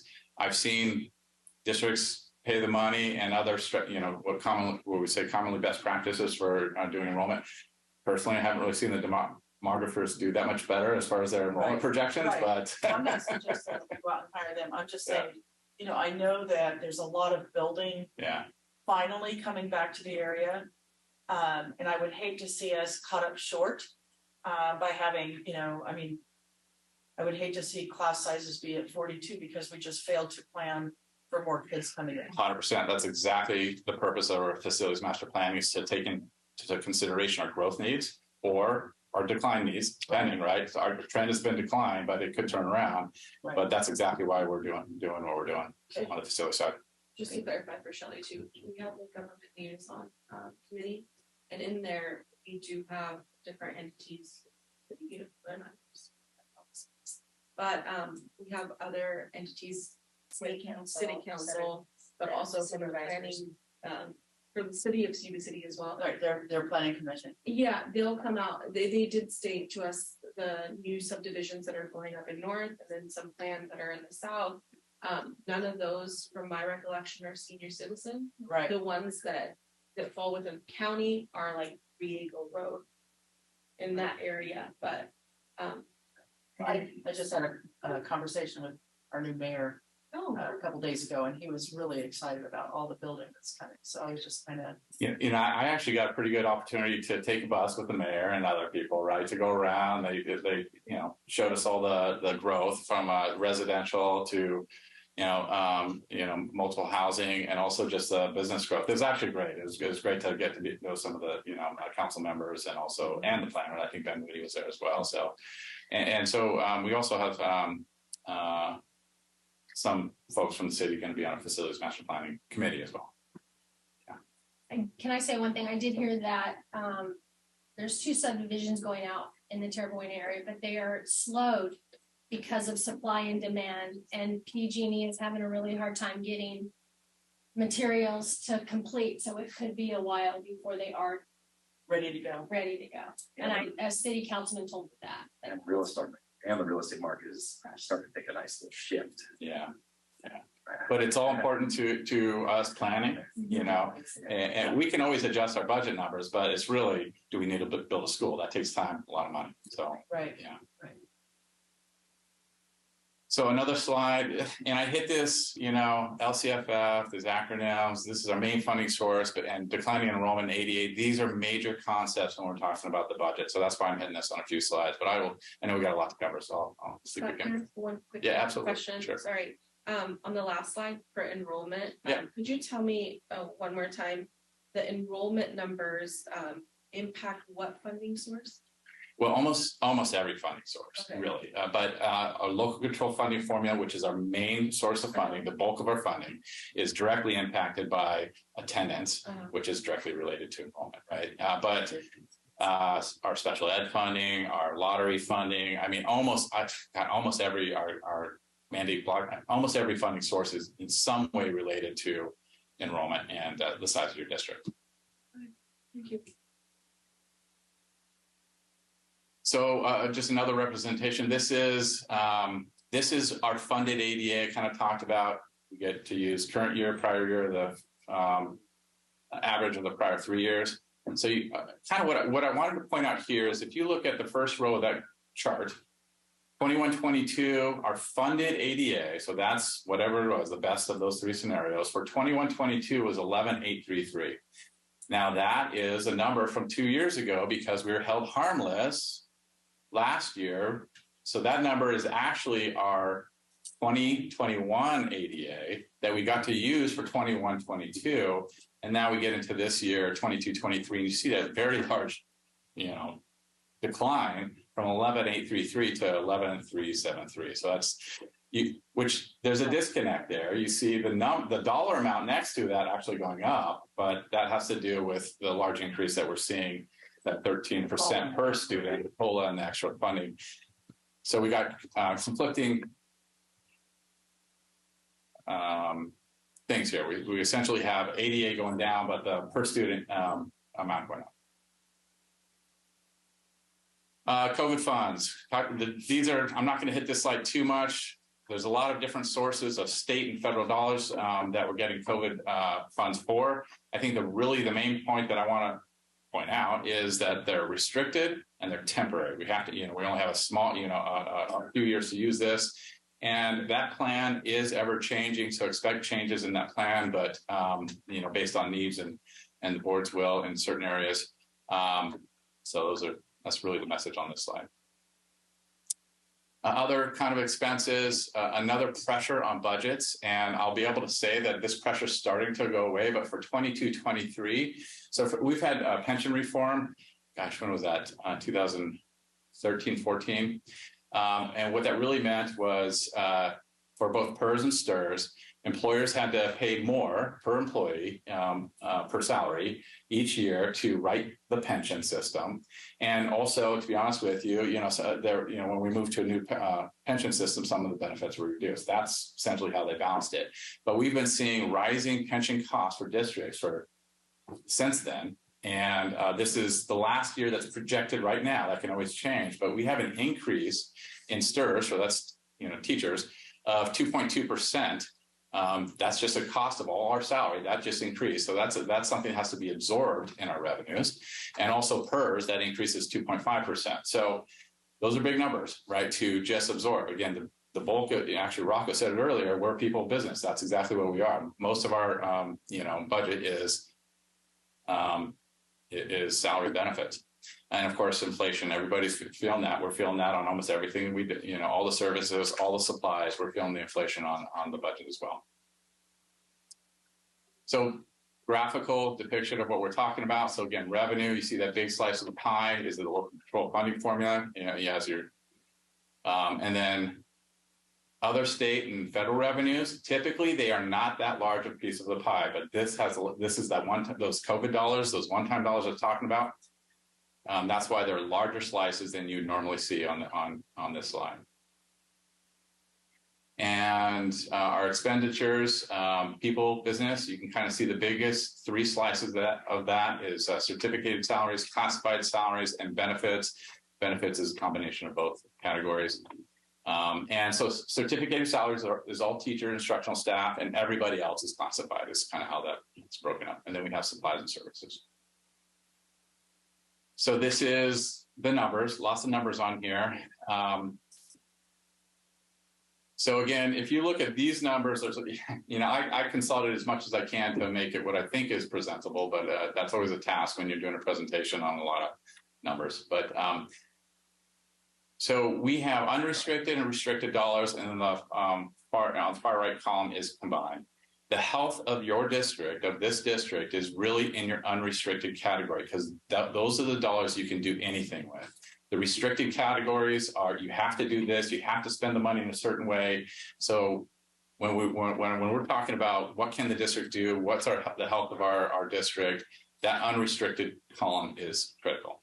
And again, we do have a lot of one-time monies in all this, but you can kind of see the change in fund balance is really what you want to look at. Are we running at a surplus, or are we running at a deficit?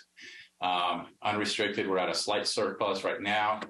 Restricted is a huge surplus of $60 million. And this is really, again, one-time monies working through that are not spent in this year that fall to the bottom line. So that's what that change in fund balance is on the restricted side. Mostly it has to do with COVID-related funds or one-time funds.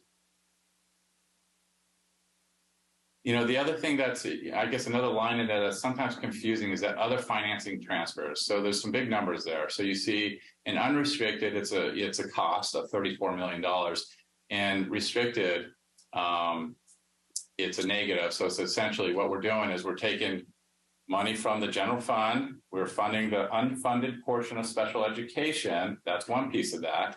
And then there's also another piece of that is, there's some money's going back and forth, but the other big chunk of that is we have a cap of 10% on how much we can keep. I know, so I'm starting to get in the weeds here, but we can only keep so much in our ending fund balance. This is a new law. It's 10% of our expenditures. So we are transferring some of that money off into a facilities fund because that's a district priority. So that's what that, there's a large transfer in there for that as well. Which line is that one? That is. So it's one line up from the blue line, bottom line. So it's other financing and transfers. So we're transferring 21 million out of unrestricted into that? So there's a couple things going on there. So this is when you combine numbers that gets a little confusing. That's probably the most confusing line. So we have a few things going on. We have indirect costs are going a positive to the unrestricted side. We have transfers into special ed going to the restricted side. And we also have a transfer going to outside of these numbers to Fund 14. And I think that number is in the neighborhood of about $8 million going to Fund 14. And Fund 14 is for? Facilities. The transfer going to special ed is about 19 million. How much do we still have in Fund 17? Actually, you'll see, I think it goes down to 0. I think it's down to, because we got rid of it essentially, because we're doing other things. Can I express a concern? Sure. So, we talked about board priorities, and because facilities is a board priority. One thing that we have not done, to no fault of I think any one person, is allocate monies for each of our different priorities. So like 14 million of this is going to facilities. I'm not saying that it's not needed. I'm not saying it's not warranted. But then, you passed over a different grant that's for art and music, and a portion of that was for facilities technology and something else. I just would like to get more clarification on if we're going to be putting for whatever the number may be, it may be 2 million, whatever it is. Can we have a discussion as a board as far as these are our priorities? Is it proportionate? like how much money we're putting in for this particular priority to our last one and everything in between. Are they proportionate? And are we actually meeting the needs of the other priorities as well? No, I think that's a great discussion. That's not, you know, the purview today. Right. And we've talked about different ways we need to do some education and workshops, you know, whether it's a, you know, budget workshop or others. And that could be ed services, budget, everything, right? Yeah. I think that makes a ton of sense. This, of course, this is fund balance that we're talking about here. This can't pay for things that eat, like people and that kind of stuff, because it's one and done. Once you spend it, you know, the money's gone. You just brought that piece up and I just wanted to say it before I forgot it. Absolutely. Thank you. Ending fund balance. So, you know, there's $95 million bottom line there, ending fund balance. Most of it's in the restricted categories. We kind of talked about that already. We have a mandate to set at least 3% aside for a mandate for economic uncertainties. We are keeping, you know, we have in our reserve a total, if you look at the third and fourth line down, you know, sorry, the second, third, and fourth line down, all that adds up to about 10%. And, you know, now we start, so in the budget, we have multi-year projections. So we have this year, but we also have to look at, of course, next year and the year after that. So this is some of the major assumptions on the next, because I'm going to show you the multi-year projections on the next slide. And I showed you that the funded ADA really drives our revenue. So that's why that's a major assumption. Our cost of living, LCFF COLA, you can kind of see the out years. We're expecting 5.38%, 4% the next 2 years, respectively. I will tell you that what we're hearing right now is that 23-24 that we have at 5.38%. What we're hearing is that number is going to be more like 8%. So we'll know in January more, but that number is looking higher than what the current information we have. And I guess one of the things that's kind of encouraging, I alluded to earlier, CalSTRS and CalPERS have been major factors because they're major expenses. But as you look at those kind of numbers over the next 3 years, CalSTRS right now is projected not to increase. CalPERS has slight decline. So I mean, this is, you know, we haven't seen that since I've really been in school education, quite some time. And then we will be dealing, you know, the COLA will be up, but we also expect those inflation numbers to be up significantly. So we'll get, but as we start working for the 23-24, these numbers will definitely change pretty drastically. And then this is again 3 columns, 3 years, current year plus 23-24 and 24-25 years. You can kind of see, if you look at top line, you see that revenue going down significantly. Again, one-time money this year, not receiving in the next couple of years. And you'll see higher numbers in supplies and services and even, you know, staff due to those kind of additional one-time monies for this 22-23 year. And the bottom 2 lines, one is change in ending fund balance for combined unrestricted and restricted. And that blue line on the bottom is really just a standalone. All these numbers are combined, unrestricted and restricted. But again, as I mentioned earlier, the health of your district is your unrestricted. So I just kind of line itemed it out, change in unrestricted ending fund balance. You can kind of see we're kind of just breaking even there and deficit spending a little bit in that 23-24 year. We have other funds as well. Child Development Fund, Child Nutrition and Facilities Fund, and the Special Reserve Fund. So Shelley asked a question earlier about Special Reserve Fund 17. It's on the right there. And you see any fund balance is 0 at the end of the year. And you also see transfers, that negative 23 million is a transfer out of Fund 17 into Fund 14. And the other thing of note, I would say, yeah, absolutely. Could the money from Fund 17 have gone anywhere? Is it unrestricted? Yes. Yeah. Child nutrition, you'll see kind of 1, 2, 3. I guess that's 3 lines up from the bottom. Net increase, decrease in funds. Child nutrition is running at that's a negative brackets, you know, bad in our accounting world, not bad, but a negative number. of a deficit spending of almost $2 million. That's planned. That's not a problem with the program. They have actually a pretty large fund balance, and so they're upgrading equipment and doing additional things. So that's the program's not running at a deficit. That's planned spending. Melrose Fund. So this is we have a couple mechanisms to offset or help growth and improvements in our school district. Fund 49, we have some community finance districts that have been passed to as taxes on property, and they come into this Fund 49. We pay for debt service out of that. So, $1.8 million is really debt service for past capital improvement projects that this district has done. And setting at an ending fund balance of about $20 million. So as we look at facilities and doing things there, this is a place to a source of funding to tap into. And just kind of thoughts looking forward. I hit this, I'm hitting it over again. Declining enrollment, declining attendance. That's something we have to navigate. Inflation is projected to be higher than normal, so that affects our labor costs, our supplies, our services. One-time funding is great, but we have to manage that, right? So we have to wean off it at some point, unless, we're just going to continue to get it, but we're not seeing that in the tea leaves. So, and facilities, as we've discussed, over 40% of our classrooms are portables, and some of our facilities are very tired and need some TLC.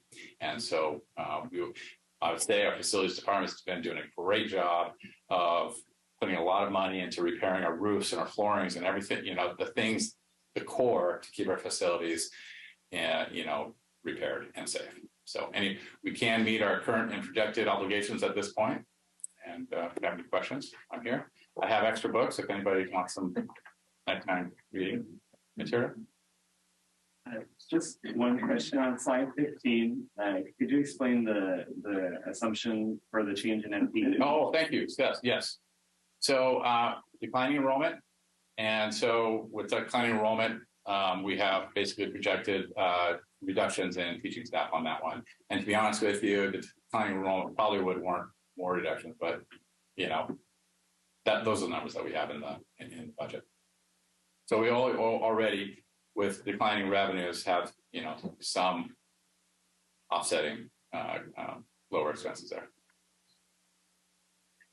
What's our current capital outlay balance? You know that off the top of your head. Come on. Well, I know that we probably have capital outlay in the budget of about $3 million. So that's not a balance. That's what we plan to invest into our facilities this year, roughly $3 million. Yeah. And we did about that, maybe between $2 and $3 million last year. I'd say in years past, that hasn't been, I don't think that's been a priority. So we've been doing a little bit more than we have in the past. Okay. Yeah.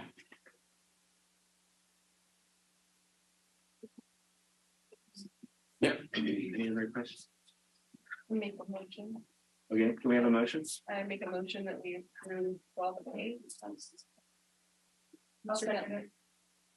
A motion by Vice President Pretty and a second by, sorry, I keep saying Pretty. Vice President, not big. You, Shelley. A motion by Jasmine and a second by Shelley. Thank you. I can get that done. Let's show one person. All in favor? Aye. Aye. Any opposed? Hearing none. Moving forward to CSBA delegate nomination. Yes, so the board will receive a nomination form from CSBA for a delegate, for the delegate assembly.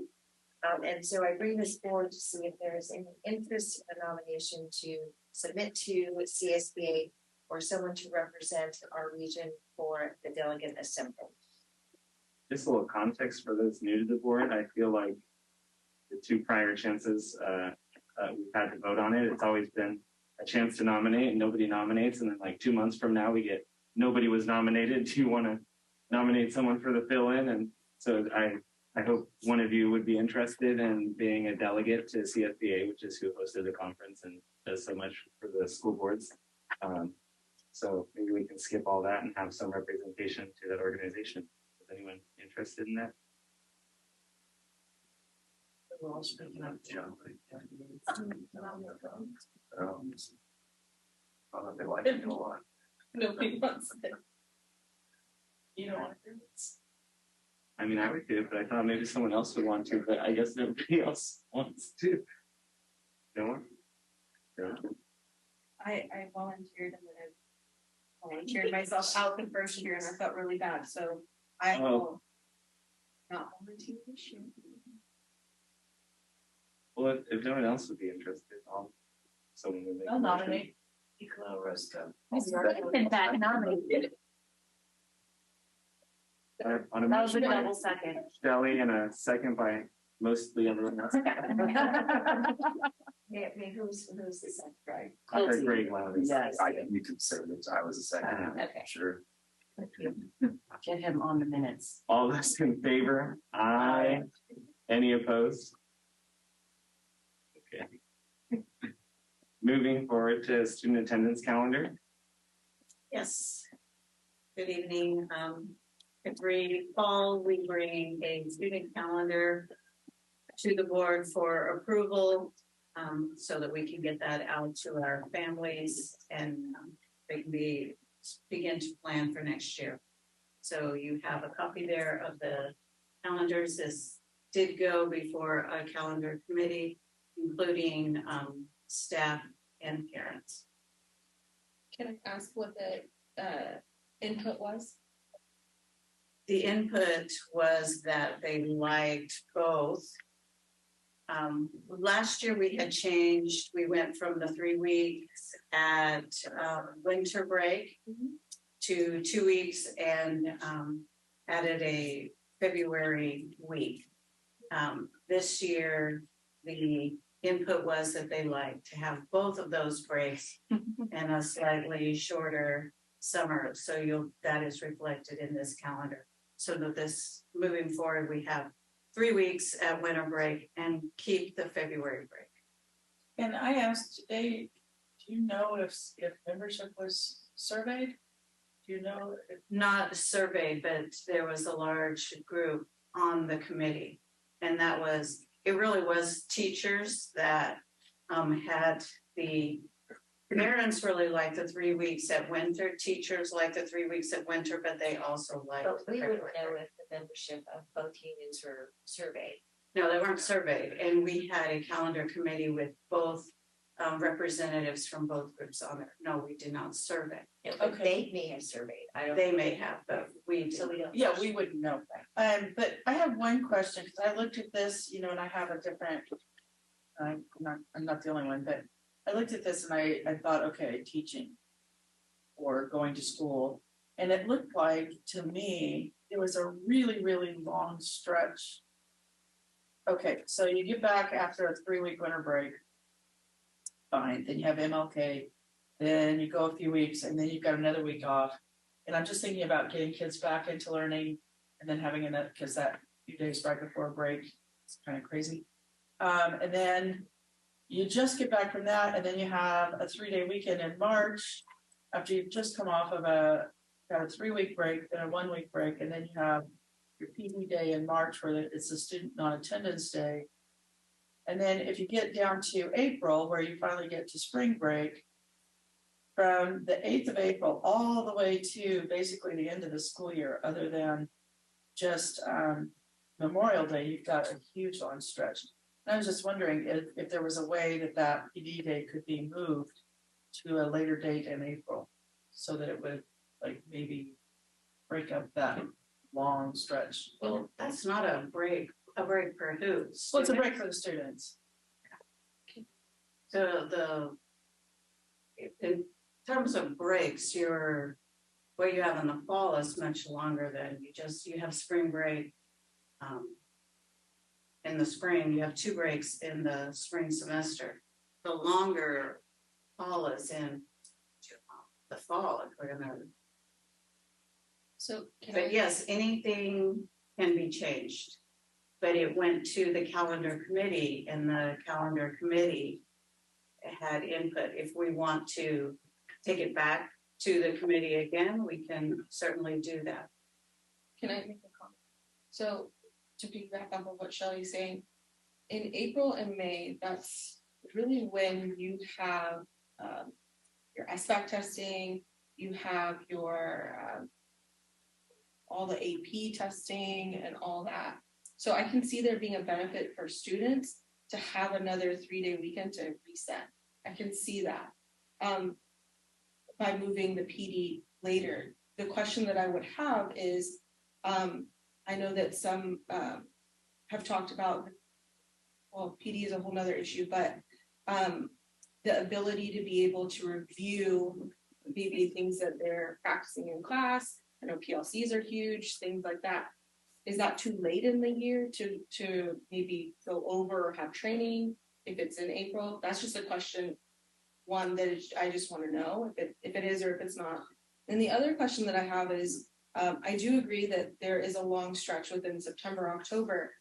Was it ever proposed that maybe we add a week into September or October off and then leave the 2 weeks in December? Because from what I recall, when we had the discussion in, I don't know, right after the February break, we had both union, like CT teachers, and also from what was stated, parents that said that they really liked the fact that they had 2 weeks in December and then a week in February. So I think that's like. You still have that, right? Yeah. No, it's 3 weeks now. Oh, but you still moved in February. No, that's what I'm saying, but I'm just asking, like. The request, the parents, when we surveyed the last year, did say they liked having the week in February. When we talked this year, our primary audience was our DLAC committee, which is our parents of English learners, and a lot of those families like to travel. They like the 3-week break in December. So by offering the 3 weeks and the 1 week, you gave everybody, and teachers, many of our teachers felt like the 3 weeks, we needed the 3 weeks for a variety of different reasons in the winter. And then we had some teachers on that committee that also felt like the February break was a much needed time of year to also have a break. That's why we now have both of those options. Can I ask one question? When you look at Albert Powell's schedule, they have a week off in September or October. I can't remember when. Could you clarify when that is? It's 6 weeks into the school year. So September? Yes. Basically. Was it ever discussed to do 1 week in September or October, keep the 2 weeks in December, and then the week in February, week in April? The 3 weeks at winter break was very important to teachers, and having a week in the fall wasn't. Was it an option? It's not, it wasn't framed as an option or not an option. People had the opportunity to share what they would like to see changed or different, or what was working and what's not, and that one wasn't. So everything wasn't a lot, and so there wasn't. Well, and Jean, would you like to answer the question about PD later and then versus where it sits now? Yeah. I would agree 100% that earlier in the year is better. Even February would be better than pushing it further means there's less time to implement and practice any change in the classroom. But if you have it a little bit later, then you're starting to look forward to the next year and what changes you want to make to what you've already taught for the upcoming year. I mean, either way, it can be utilized pretty well. I'm okay with either. We would have to. I mean, I don't know that what we would have to do. Correct me if I'm wrong, Doreen. Is just we would pull this for this time. We would take it back to the calendar committee and return at a later board meeting. Right. So we did, based upon the board's request at the time, was that we have a calendar committee comprised of staff, both certificate, classified, and parents in order to get their input. And so this was the input gathered, and I hear, in terms of your questions, you would want to take this back because this was So by contract, we are obligated to propose a calendar to YCTA by December 1st, which we did. This would be changing the calendar significantly and with CSEA and the parents in terms of what the committee recommended to the government. So would that be, would it be appropriate for, if it's the board's discretion, to provide, I guess, Pam, with the things that we've talked about in this meeting, like with possibly moving a week from December up or. So I guess that my question would be, is the committee was charged with proposing a calendar to the governing board, so I'm wondering what the motivation would be is to change it based upon one input. So is no, I'm asking, would it be in our purview to say that or not? Well, it is up to you if they can adopt it as to the attendance calendar to postpone the action. And I mean, I think it's in the purview, certainly, but I think it's gone through the process. I certainly think that the 13 or 14 weeks, whatever it is in the fall, is a much harder period of time to power through than the 8 or 9 weeks in the spring. If that's a priority we'd want brought up next time, I would prefer to do it that way, to ask that it be brought up next time for the future process of the calendar committee, since this has gone through the committee and process and reflects the wishes of those staff and families involved. I would be comfortable approving this tonight. it is sitting in your domain to take action on that. I would personally say that we should hold on and think it back, because for me, I know, please correct me if I'm wrong, when you look at behavior and all those graphs that we saw too, a lot of behavior, and correct me if I'm wrong, happens in that beginning. It's right based on the information Justin presented previously. There was quite a bit of behavior in August and some in September, and then it declined significantly. Right. So, I mean, that's kind of what I'm weighing when you're looking at possibly moving a break up. But I think, I mean, it's within our purview. I think we should ask. When we say behavior, like the suspensions and the discipline in general, that we didn't require suspensions, right? That was what you think. I mean, on the other hand, it was like, it did drop off, which I was very glad to see. Would you want to risk sending them back into the environment that perhaps produced those behaviors and letting them exit the structure in time, and then they have to come back and maybe do it all over again? Once you sort of got them calmed down and ready to learn. I mean, the long stretch and fall is kind of basic training. I mean, for lack of a better word, so that they're ready for, ready for learning. And if you give them a break at that point, it might break that mindset of, okay, now I'm a student, as opposed to being on break. I don't know. I can see that.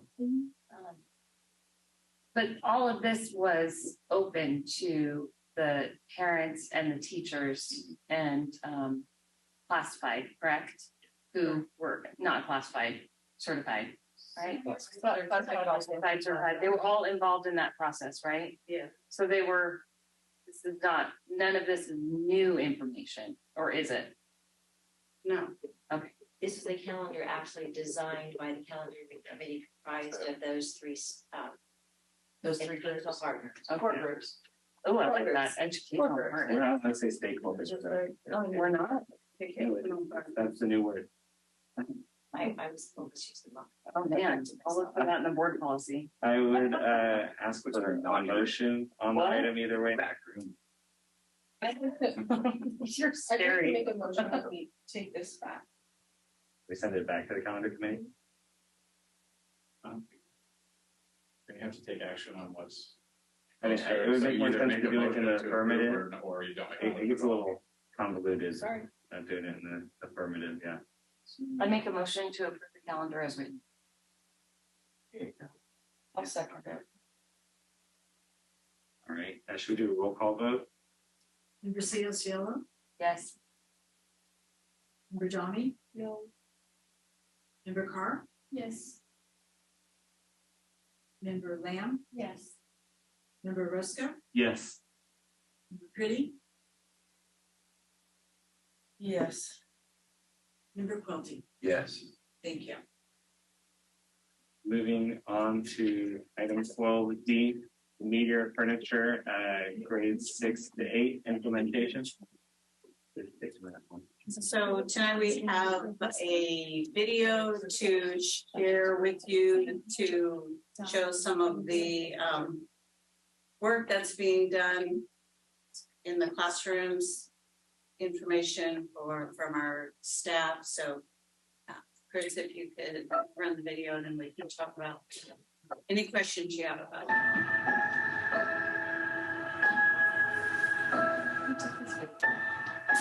The classroom that I had before this one was full of furniture, mostly from the 80s. My old classroom was really a mix of kind of leftover furniture because as a learning center, you kind of get whatever you can get your hands on, basically. And sometimes that's the leftover furniture out of some other classrooms, and then you build whatever you can out of it. So in terms of meeting in my office, I certainly can do one-to-one counseling in there, but when it comes to more than 2 students, it gets a little cramped. And certainly not appropriate for a small group of 4, 5, 6 students. I believe the wellness centers are needed now because students, they have come up with a lot of trauma, and they just, if they're filled with trauma, they aren't learning in the classroom. So the expectations of what happens in the classroom has evolved over time. And so you hear about cooperative learning environments and the ability to interact. And so the old traditional rows don't meet the needs of how teaching and learning go on in the classroom today. The pilot classrooms have really allowed our teachers the opportunity to see how change can be made, how we can reimagine our instructional practices in the classroom and meet the needs of our students that we didn't really even knew existed because we had always been stuck in an older model.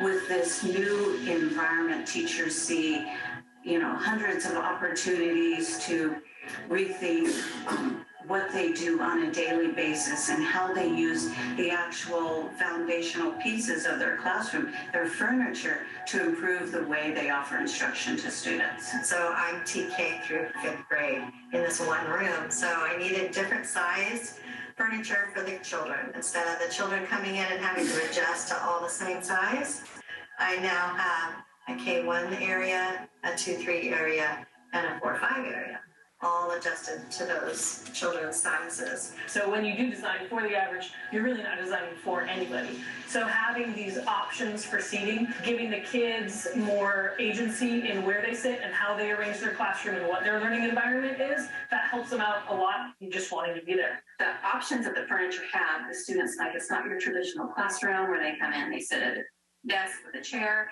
It gives them some different sensory options. So we have the grassy area, we have the hug chairs, we have the rocking chairs. It just gives them some other options to self-regulate themselves. When the students themselves are comfortable, they're able to input more information right off the bat. They are ready to learn, they feel comfortable, they feel like this place is built for them, and that makes it easier for them to be able to do their best. I think that students in today's world deserve the best learning environments, and so it's not just the youngest learners or the oldest learners, it's every single learner in Yuba-City Unified deserves that kind of environment. The community will be able to see the learning environments meet the needs of the 21st century. And so it was important to me that this not be just a short-term investment, that this furniture will last, and will be able to be flexible, to be able to be adaptable to what comes next in the next 10 to 20 years.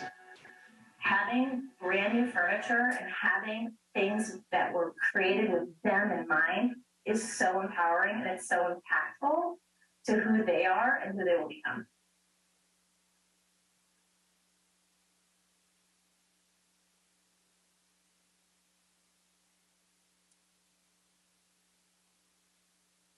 So we actually have 2 action items related to the furniture.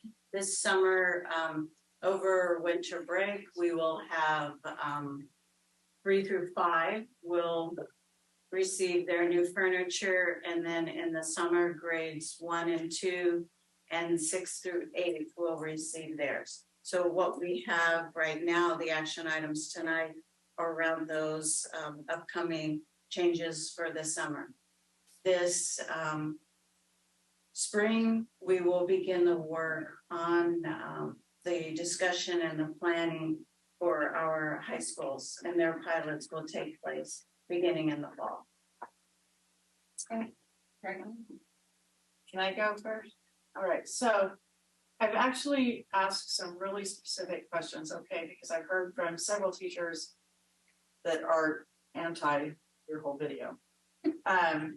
So one of the things is some teachers, when I ask I get really specific. It's like, okay, is this, you just really think the whole thing sucks, or do you, what is the problem? I said, well, no, we just really want to be able to change and adapt. And I have one teacher who said, look, I've got some of those high top desks and chairs and nobody wants to sit in them. But because I have just the right number of places for student learning, somebody has to. That is not, I don't believe, the intent of them. So we need to have some way for each year, or, you know, for a teacher to say, look, okay, I know last year I needed 2 wiggle chairs and 3 high top chairs, but this year I need this and this and this, and it needs to be able to be changed out. And I think that would solve a real problem that some of the teachers are having.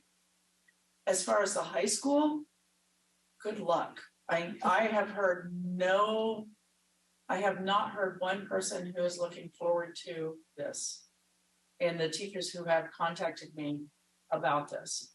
So I'm hoping you have heard more positive things, but I have not heard one, oh, please give me new furniture from anyone. We do have we have sent out the request for teachers who are interested in participating in the high school pilot, and we do have quite a number of teachers interested. So, and I would say that I think we need to really be careful about what word we use, because a pilot to me indicates that we try it, and if we don't like it, we don't go with it. But this has not turned out to be that. It's turned out to be, okay, a few people are trying it out and then everybody gets it anyway. So calling it a pilot, I think, might be a little disingenuous. Not purposefully, I'm not accusing of anything, but I'm just saying, when you say the word pilot, it means it may or it may not fly. Right. And respectfully, that's not really the meaning of the word pilot. When we pilot new materials, we do pick something. Right. We don't go with anything. And what the teachers have the opportunity to do with this is to try different types of things in their classroom and design. And we have made changes. There were certain pieces that the teachers are like, this doesn't work, you can't have that.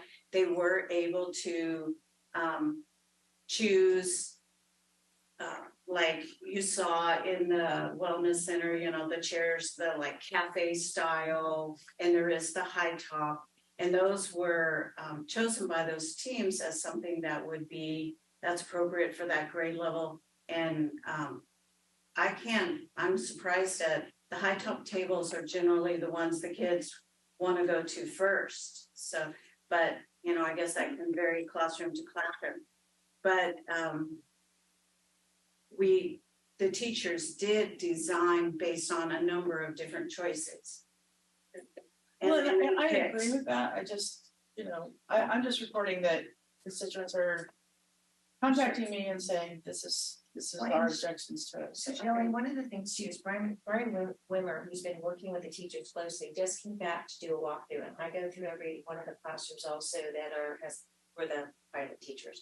And so, as I shared with you, if there are some suggestions, further suggestions, because it's evolving, that's not come to us, so it would be helpful if it came to us. Right, and believe me, every time a teacher contacts me, I say, well, please, let's do this with more people than just me. Right. And I do think that, some of the continued discussions around, I think the change outs based upon their last suggestions. I don't know if they've been changed out yet, Pam, or not. So there was a lot of discussion about the rocking chair lengths and some other things. So those were changed out. There was also suggestions of, we don't need this furniture, this piece, so we need this instead. So that was repurchased for grade levels. So I don't know if it's happened yet, and that may be part of why there's still continued discussions. Because I know that the some of the switch out items are coming in the December group. Some of the other pieces will come in the summer. Like one grade level wanted a backpack center, and that was not really part of the original offerings, but we're getting them. Well, and truthfully, I'm hearing less from the lower grades, and now that it's coming toward the high school, that's where I'm starting to get those certain contracts. Well, and it'll be something that design planning will take place this spring. Once some teachers have the furniture on the campus and they're able to see how it all works, that has diminished some of the stress and concern. When we did our training in October with the 3 through 5 teachers, when they came and they just had a couple of hours, we reviewed things about how you can adjust instruction in this new learning environment. When they went and actually experienced the furniture, because we had them at a school that had several different places, and they went, and it's like, oh, okay, I get it. There was a lot of, it relieved a lot of stress. Just in that little amount of time, it made a big difference. So I think as more furniture comes, it will begin to de-stress some of those. Yeah, I have a comment question, maybe wrapped in one. Piggybacking off of what Shelley was saying, and I brought some concerns to Superintendent Osumi with regards to just the quality of the furniture that we're receiving 1 year in, having bolts loose and whatnot with, I would categorize it as like normal use, right? Normal wear and tear. But Superintendent assured me that that has been fixed. So I guess I would have a question regarding is that warranty long term, or is it a 1 year warranty, whatnot? Meteor has been around for 30 years. It's not a new company, and our warranty for all of our materials is a lifetime warranty. Okay. And anything that we bring to their attention, they're very quick to correct. So I know you had shared that with the superintendent late last week, and we notified the company of the concerns, and on Monday they had somebody come out and tighten up and make adjustments to the pieces where there was a concern from that teacher. So they are very on top of it in terms of responding to us. And loose screws, that does happen with our existing furniture too, things. Well, I think the concern that I had to clarify was that because the top is plastic and then the bottom is metal, the hole was, instead of it being the normal size, over time, because of the use and the rocking back and forth, that hole was no longer the size of the hole. The hole was larger. So that's kind of what I was. And she explained it. That's okay. It's fixed. It's fixed. I appreciate that, but I just want to bring that to you guys' attention. The comment that I think I have a larger kind of concern with is I understand the pilot process, and I guess my concern, and maybe it needs to be a clarification, is when you pilot within a grade level, it appears that based on what that particular teacher, what they share, pros, cons, whatnot, that is the model for that grade band. And I would express some concern with the lack of flexibility or teacher input, specifically tied to, I'm a teacher, and I know that for me, classroom management does play a factor when it comes to the furniture that you have and the ability to separate students or bring them together and whatnot. So I guess that would be my significant concern. And part of that is part of the main purpose of this furniture. And it was that is how, you know, we made some decisions around the furniture based on our experience through the pandemic, and that this furniture is easily movable and can fit together for group work and can pull apart when we need to keep kids separated, like when if we ever had a situation where we couldn't have them together like we did through the pandemic. I guess what my point is, are we going to allow teachers the flexibility to choose within parameters of what type of room furniture is being offered? Are we going to allow them the opportunity, each individual teacher, to be able to make the decision of like, hey, I need so-and-so, this type of table. I want this type of table instead of that type of table, within whatever parameters, you know, the superintendent or you guys deem. But will they have the ability to provide say that may be an outlier to what the norm To is? design their own classroom based on a group. Is that what you're asking? Not necessarily. I'm not saying that we need to have each individual teacher decide their whole classroom, but I'm saying if you're giving an option to second grade that, hey, we're gonna have these type of fish tables and high tops and low tops, can we ask the teacher, hey, what kind of, within those three options, Like an which one? Kind of, because I truly believe that if I had high top tables in my classroom, based on the needs of my students, and it may be different year to year, which is something we just have to plan for, it can impact my ability to manage my class. So that's where I'm asking, will we allow teachers to have the flexibility within whatever parameters, you know, the district deems appropriate to be able to choose? There's some opportunity for that. That is not the current model. But it would be more expensive. The board would have to provide us the opportunity to purchase more furniture in order to have that. Well, because if you're saying that annually things could change, that's where I think we could be in some challenges, because furniture would have to be stored and new furniture purchased, because you know, the flexibility, and I think that's why we did what we did in terms of grade level spans and grade level teachers participating, so that the teachers who teach in those classrooms by grade level were able to participate and other teachers were invited to see it. So I would be concerned in terms of too much flexibility. I think there has been a lot of time and effort put into this, so the teachers guided this process.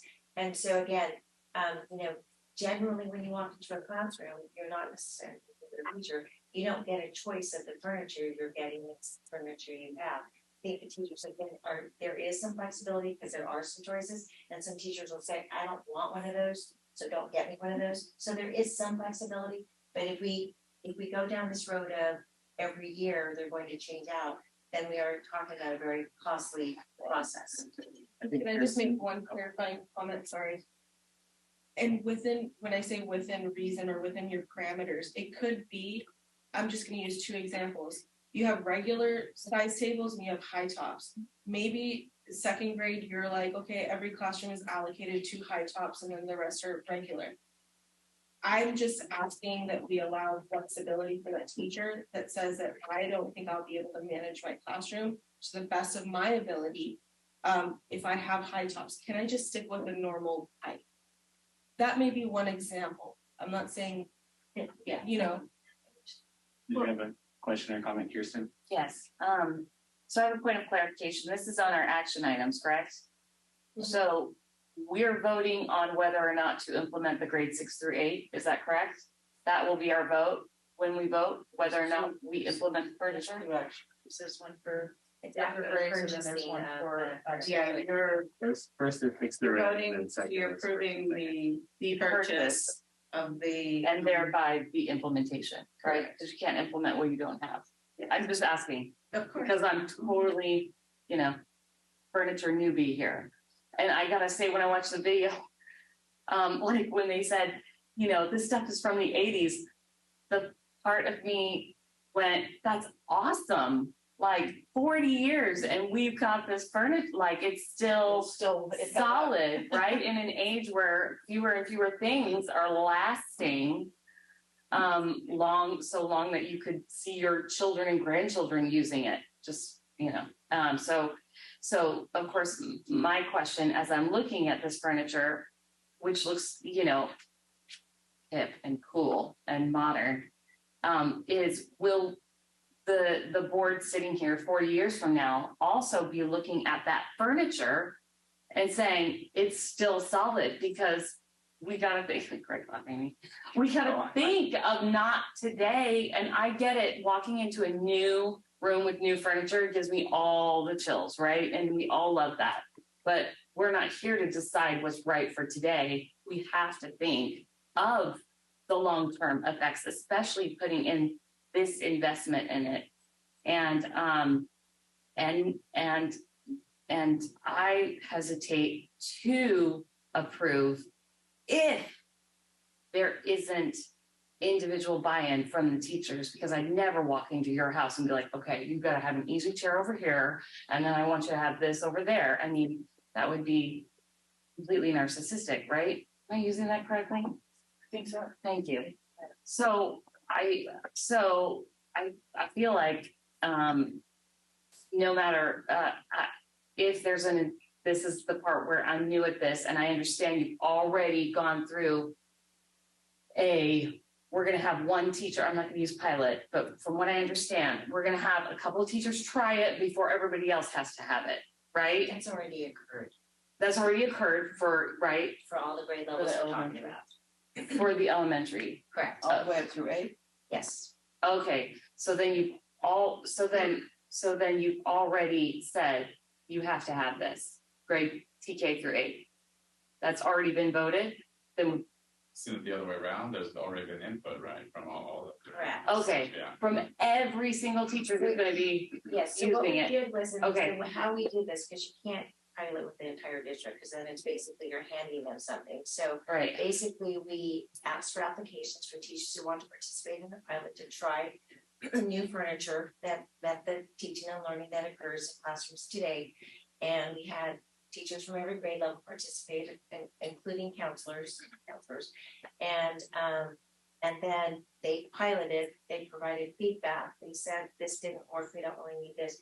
We modified the classroom configurations. There are some choices, but maybe not as much as you're thinking. But there are some choices, and the teachers who participate in the pilot, except for the one Shelley's talked to, have been very positive, and we continue to provide support and go in and talk about, is it working, what needs to be changed, so we've done that again. Round 3 occurred just a few weeks ago.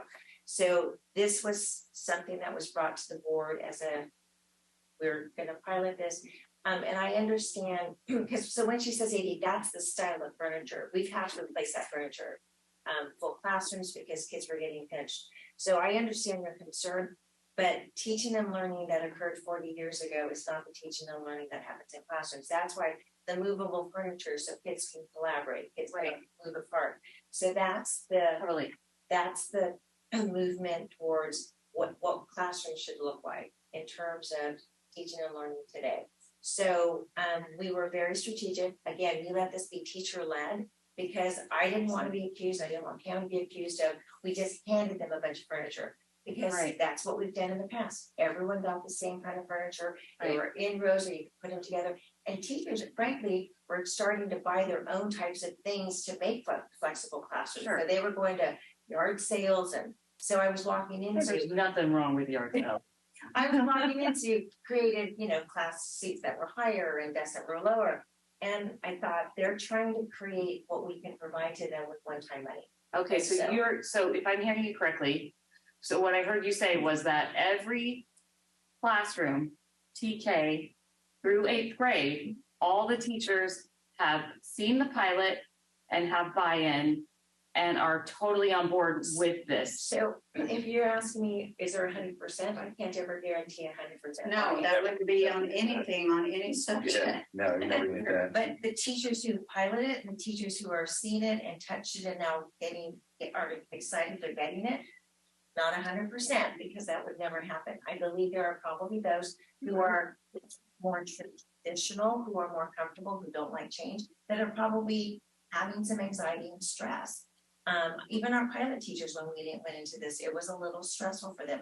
Once they got it, now that they're using it, you see, you know, in terms of them talking, you got to see it in action. And the way that Meteor has done their bid is not on has been on, it appears to me, is that this is the bid for the whole thing. So that if we were to say, okay, if you don't want it, if you don't see a positive, if Meteor hasn't really sold it well, which they're salespeople, I'm sure the video, they did the whole thing. But like, if they haven't sold it to the teachers who are going to be using it, effectively, like if those teachers are like, look, I've seen it, I don't want it, it's not useful for me. And we say, okay, well, their classroom's excluded. We couldn't do that because it would change our bid. Well, so actually we've done that. So what we did was there were some teachers who said, I don't want it right now. Yeah. Carl in the audience, there's a teacher who said, I'm retiring in 2 years, Sharon, just don't give it to me. But we do need to make sure that it's about equity. So that second graders in Yuba City Unified have access to the best classroom environment. So at some point, all of the classrooms should have this, whether that teacher is in that classroom or not.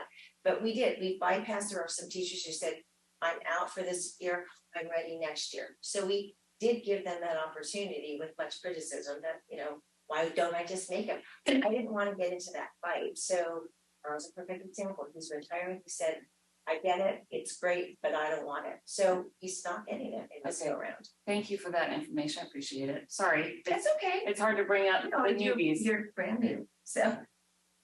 If there are any other new points or questions. My questions are for high school, but that's not what our agenda is. So the first one is grades 6 through 8, 12B, their motion. And just a clarification, this is one-time money that is being used for this purchase. So can I make a motion on 12B and E conjoined? Yeah, let's just do one at a time. Or at a time? So I move that we approve 12D. That's okay. Should we do a roll call vote? Member Ciasiello? Yes. Member Donnie? Yes. Member Carr? Yes. Member Lamb? Yes. Member Roscoe? Yes. Member Free? Yep. Member Quilty? Yes. Thank you. Quick, Shelley, 12E. 12E, I move that we approve. Second. Roll call vote. Member Ciasiello? Aye. Member Donnie? Yes. Member Carr? Yes. Member Lamb? Yes. Member Roscoe? Yes. Member Pretty? Yes. Member Quilty? Yes. Thank you. Okay, moving on to item 12F, Child Development Program Continued Funding Application. Okay, annually, our preschool programs have to reapply for state funding in order to continue. And the application has to be approved by the board before it can be submitted. And once the board approves it, it's submitted. And then once the funds are received, it'll come back to the board for approval to accept that. Are there any specific questions or concerns? Could I have a motion? I'll second the motion. On a motion by member Dami and a second by member Quilty. All those in favor? Aye. Aye. Any opposed? Hearing none. Moving on to item 12G, Sutton County Superintendent Schools Financing Software Contract. This is our software program that basically runs everything from finances to HR, and is administered by the Sutter County Office of Education. I believe all the districts in Sutter County use this software, and so this is just approving that expense. Any questions? I have just a point of clarification for superintendent. Assuming should I be myself and member Lamb, should we be abstaining for this? There's no conflict of interest for either one of you. Thank you. I do have one real quick question. Sorry, I just have to ask it. Does this software allow us to maybe be able to pay our teachers with extra pay for extra duty or our subs a little bit quicker? So that's not necessarily a function of the software. The software Okay. is just a tool, right? Right. That's a function of. So would the software help us with that? Be more expedient. It's an excellent speedy software. Okay. Do I have a motion? Motion approved. I'll second the motion. On a motion by member Pretty and a second by member. No, it was Tommy. Sorry, why don't I? Just go for Why it. are your names stuck in my head? I gotta stop I that. don't take it personally. You're just Shelley now. I Well, just, Shelley's asking a lot of I have questions, someone so who- our rules reversed. The president needs some coffee. well, it's clearly hereditary because for 2 years someone didn't learn my name, so now I can't know your.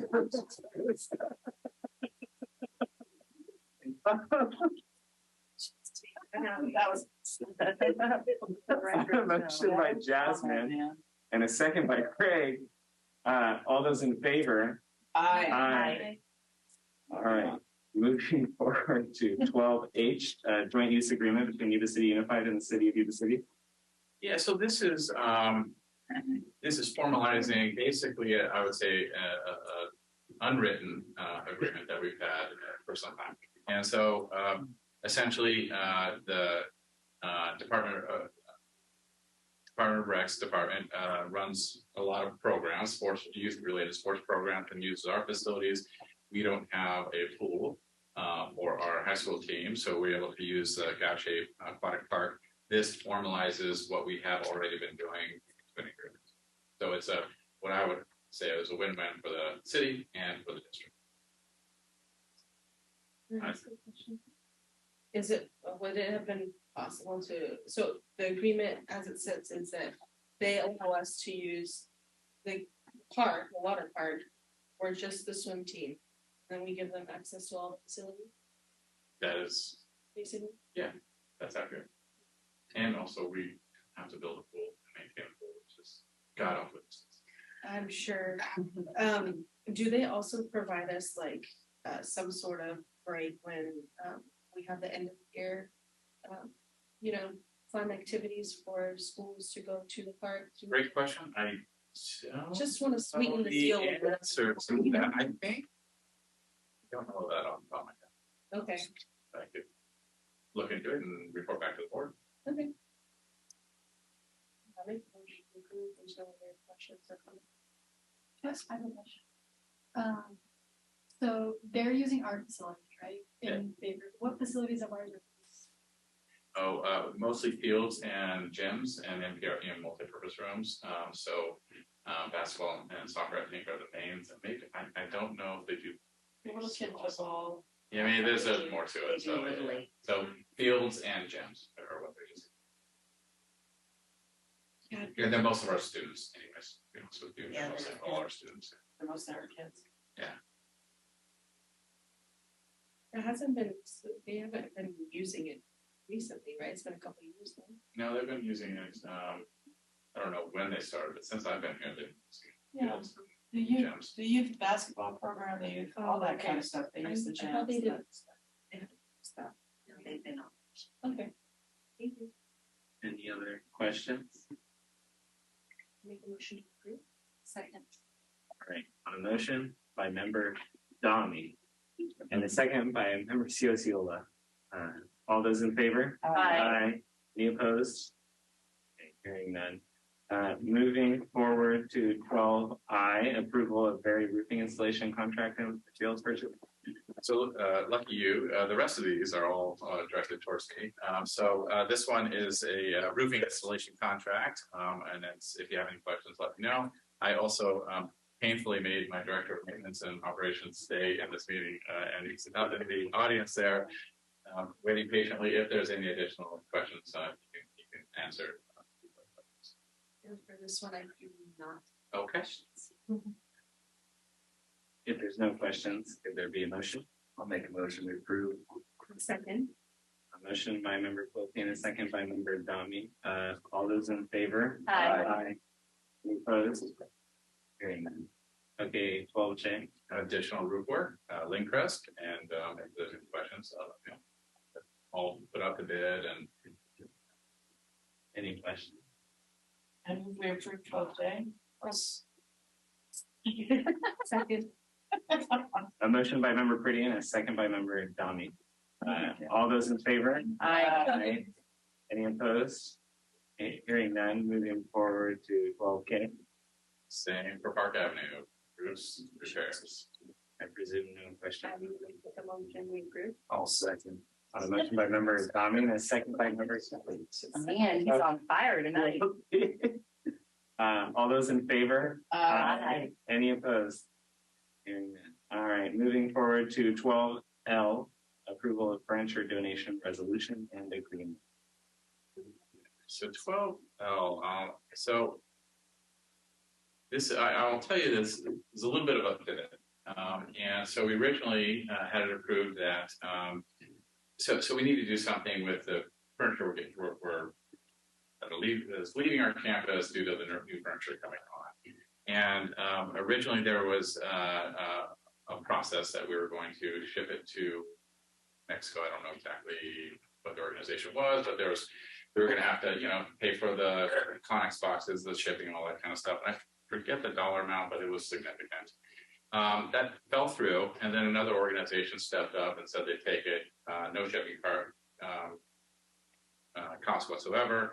So we typically can't do that without a resolution from the board, and that's what we have in front of you is a resolution that basically states that it would cost us more to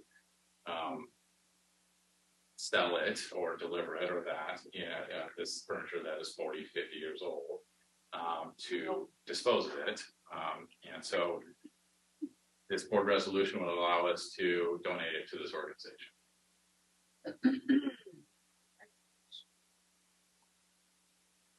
So I had a discussion prior to this board meeting with Superintendent Osumi and Assistant Superintendent about this because I remember the first time that it had come across and it was about $80,000-$90,000 that we would be spending to ship this off. And at that time as well, I made a comment with regards to Yuba College having kind of a free-for-all for all of their ancient furniture. And so I had spoken with both of them to advocate for having something similar where we can provide the opportunity for our own community members to be able to, obtain some of these resources that are of no use to us, but could be of use to the community. And I guess if you guys want to elaborate on kind of your guys' response to that. Well, we are on a time crunch here, right? If we want to move forward with a furniture installation, obviously we won't be able to do that in a timely fashion. But hearing that concern, if that is the board's will, we have two other major installations of furniture, and we can look at a process that would be different than what we're doing right now to benefit our local community. So that's absolutely a possibility. It would probably take a similar board resolution as to what we would be doing tonight to make that happen.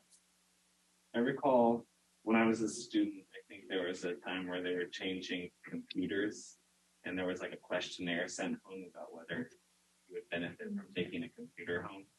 I recall bringing that letter home. So I'm not sure if that's like in the future, like we said, when the future transitions are made, if that's a legal possibility, but I think that would definitely be something because I'm sure some people would like desks for their child's room or what have you. So maybe for the next go around. I would say probably, I don't know.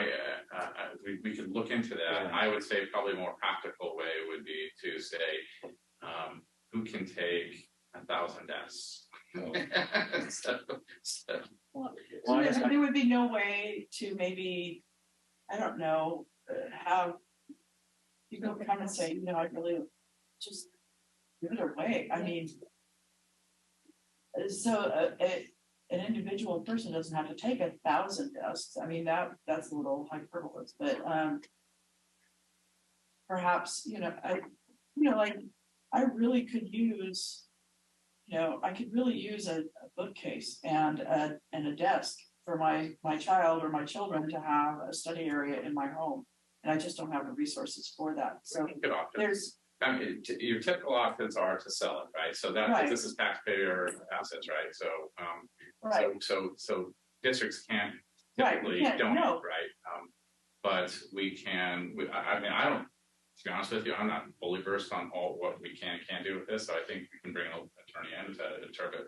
I just think it'd be really nice to be able to see what give we back to the community in that way. Yes, they paid for it.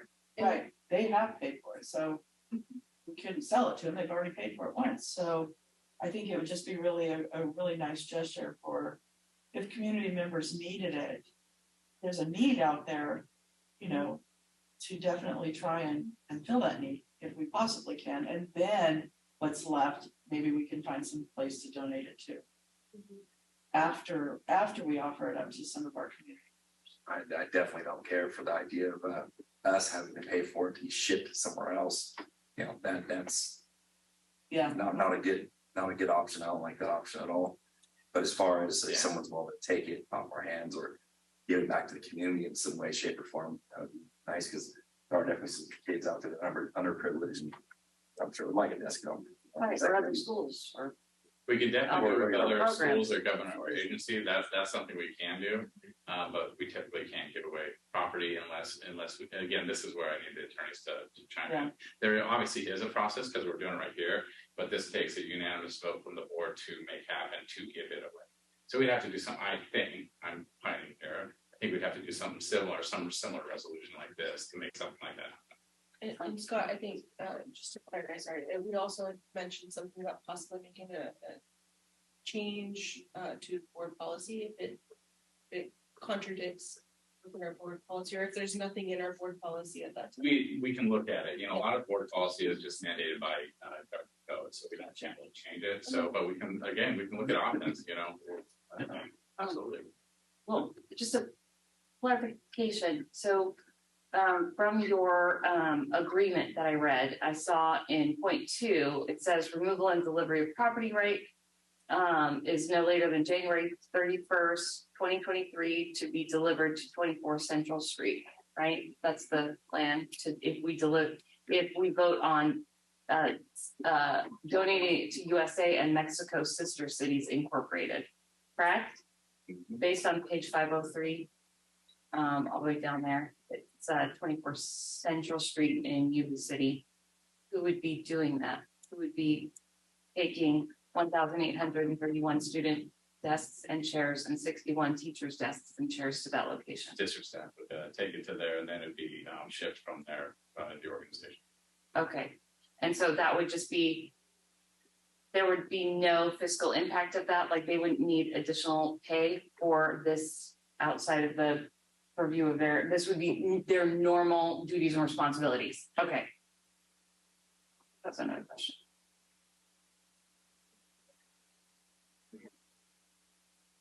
I moved the reference form out. Oh, no, it's already been moved. Oh, it's already been moved. Okay, second. I'll say. Motion by member Pretty and a second by member Donnie. Thank you. A roll call vote. Member Ciocciola? No. Member Donnie? Yes. Member Carr? Yes. Member Lamb? Yes. Member Roscoe? Yes. Member Pretty? Yes, please. Member Peltier? Yes. Okay. A point of clarification. Yeah, that means a resolution fails. Fail. Okay. Is that something that's going to need to be revisited at a later point to maintain furniture timeline? We won't be doing so until we figure out a solution.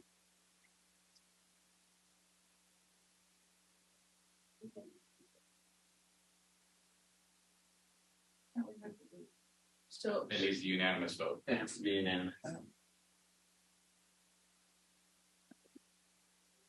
Moving forward to 12M. So I would like to make a motion to go to the previous question. Wait, that's not the right one. Hold on. What is it to amend the previous? Is it? Sorry. Somebody, Robert's rules will order me. No, the only person who can make a change to the original motion is the person who made the initial motion. Oh, I see. So there needs to be, if there would be a revision, then the person who made the initial motion would need to change that motion. Can I clarify? I didn't make the motion, but I wanted to clarify. Can we clarify something on it? Because I got lost. Yeah. So this is how I wrap this, and please vote how you want to. The furniture that's tied into 12L, we've already purchased. We've already probably had it delivered, right? The furniture for that, for a winter break install, right? So for me, I would, the comments that were brought up about providing used furniture to possibly the community members. If we could look at that for the future, there's two, like Scott said, two more big installs. Like one is happening during spring break or summer. And I'm not sure when the second one is happening. So that's kind of the caveat of it. Like we can't do the install for the furniture that's already been purchased for that. So I would implore you to make a motion. I will move that now that we have a better understanding of the entire situation, I will make a motion that we have another vote on 12L. Second. So you're amending your motion to be. I am amending my motion. To be what? To be that we approve this based on our new information as to what it entails. I seconded it. I'm member COCL. On the motion by member Pretty and a second by member COCL. Shall I do a roll call? Or do C. Member COCL. Oh. Aye. Member Domi. Yes. Member Carr. Yes. Member Lamb. Yes. Member Roscoe. Yes. Member Pretty. Yes. Member Quilty. Yes. Item 12 M, first reading and consideration for approval of board policy 3311.5 procurement under federal award. So this is our board policy, or now we're putting it in before you a change board policy. The only change in this board policy is updating the bid limit that is dictated by California Department of Education to the revised number. So it's really a procedural thing. It's not really changing the content of the board policy. We're changing that bid limit to $99,100, which is, again, is education code.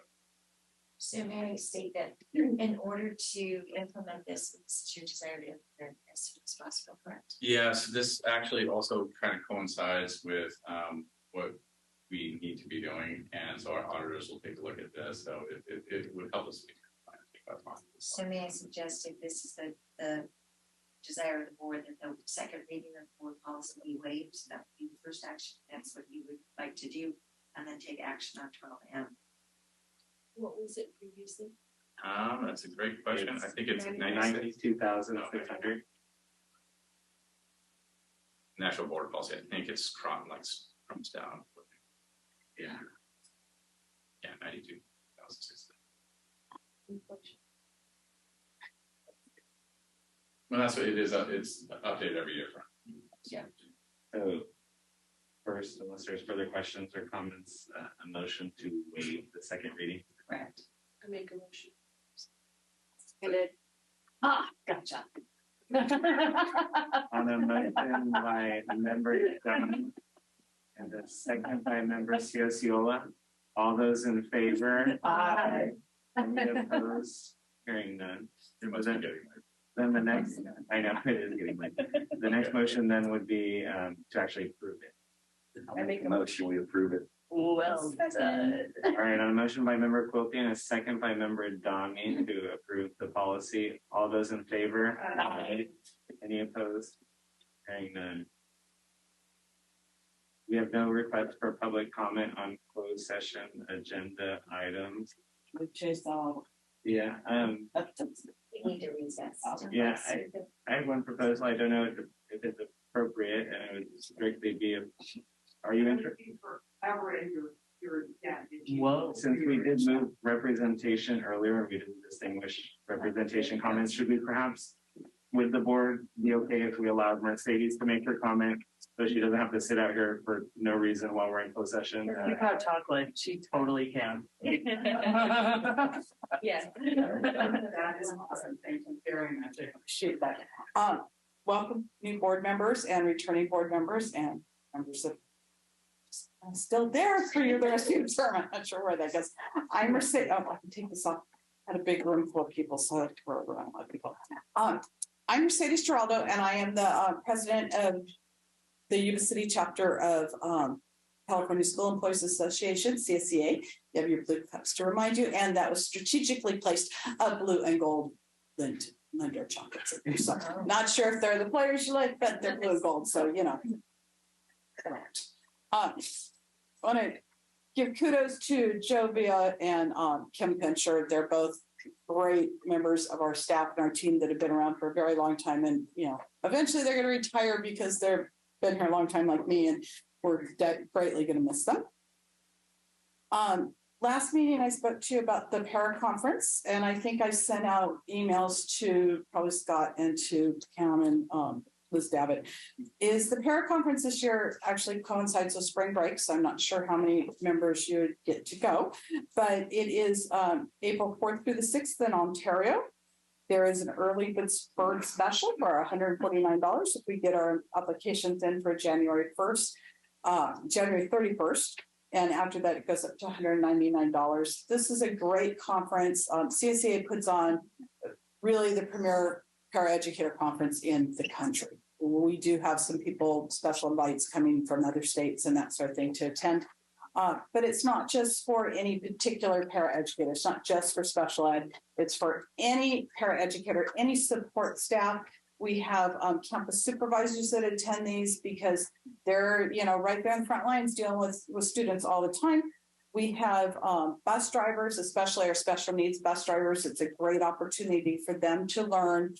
It is, although as I said, it's not necessarily special ed, but there is a lot of heavy special ed focus. So it gives them an opportunity to kind of learn how to deal with behaviors and different strategies. So I do encourage the district. You've always been very supportive of the conference, but especially during spring break, I don't know if people go, but maybe we can expand it up to some more people. We have lots of different grants that are able to be used right now for training. Let's see. Oh, last night the chapter approved 3 MOUs they ratified, and you will see them on your next board agenda. Unfortunately, they didn't get on tonight, but that one of those is to rearrange our bus drivers and some of our transportation staff to address those needs that we need to be very competitive. We're like our little island here, and we have a lot of people, a lot of different entities that are vying for those commercial driver's license, or so we're hoping that that'll help us. We also approved to increase our range of our campus supervisors, which is so important. They were, our ranges start in reality at 22.5 and go on up to 30, 35, something like that. They're at 24.5. I mean, these people are out there trying to protect us in the classrooms and us, our students, and that sort of thing. So we do appreciate that districts saw that need to rearrange us into a more appropriate salary that we can attract and retain some quality campus supervisors to really be out there to support our students and make sure that we're all safe. Which kind of brings me to another issue, not safety, but wages. January 1st, minimum wage goes up again to $15.50.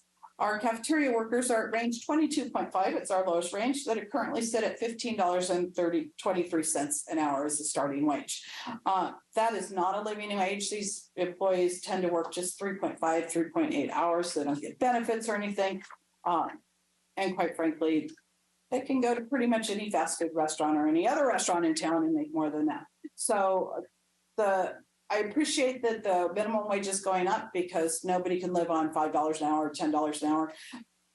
But it's making huge wage compression to our salary schedule, especially to those lower ranges. So just want to make you aware of that. Scott talked about CalPERS a little bit in his budget presentation, and I just want to, give a little kudos and a little shout out that CSCA has 3 members sitting on the CalPERS board. We just elected we have the retiree seat, the school seat, and an at-large seat. So we're out there protecting all classified, or actually all state employees, all classified employees pension. So I do appreciate that. And I do appreciate giving you the time to speak early or late, as the case may be. And welcome again. Thank you. Thank you. Thanks, Mercedes. And thanks for the chocolates. Oh, yeah. Thank you. With that, we'll go ahead and adjourn to closed session.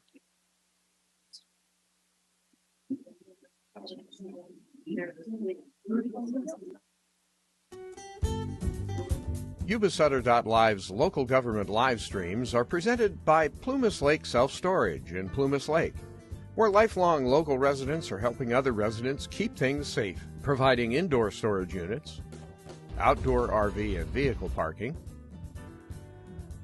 moving supplies, and Penske truck rentals. Details at plumaslakeselfstorage.com.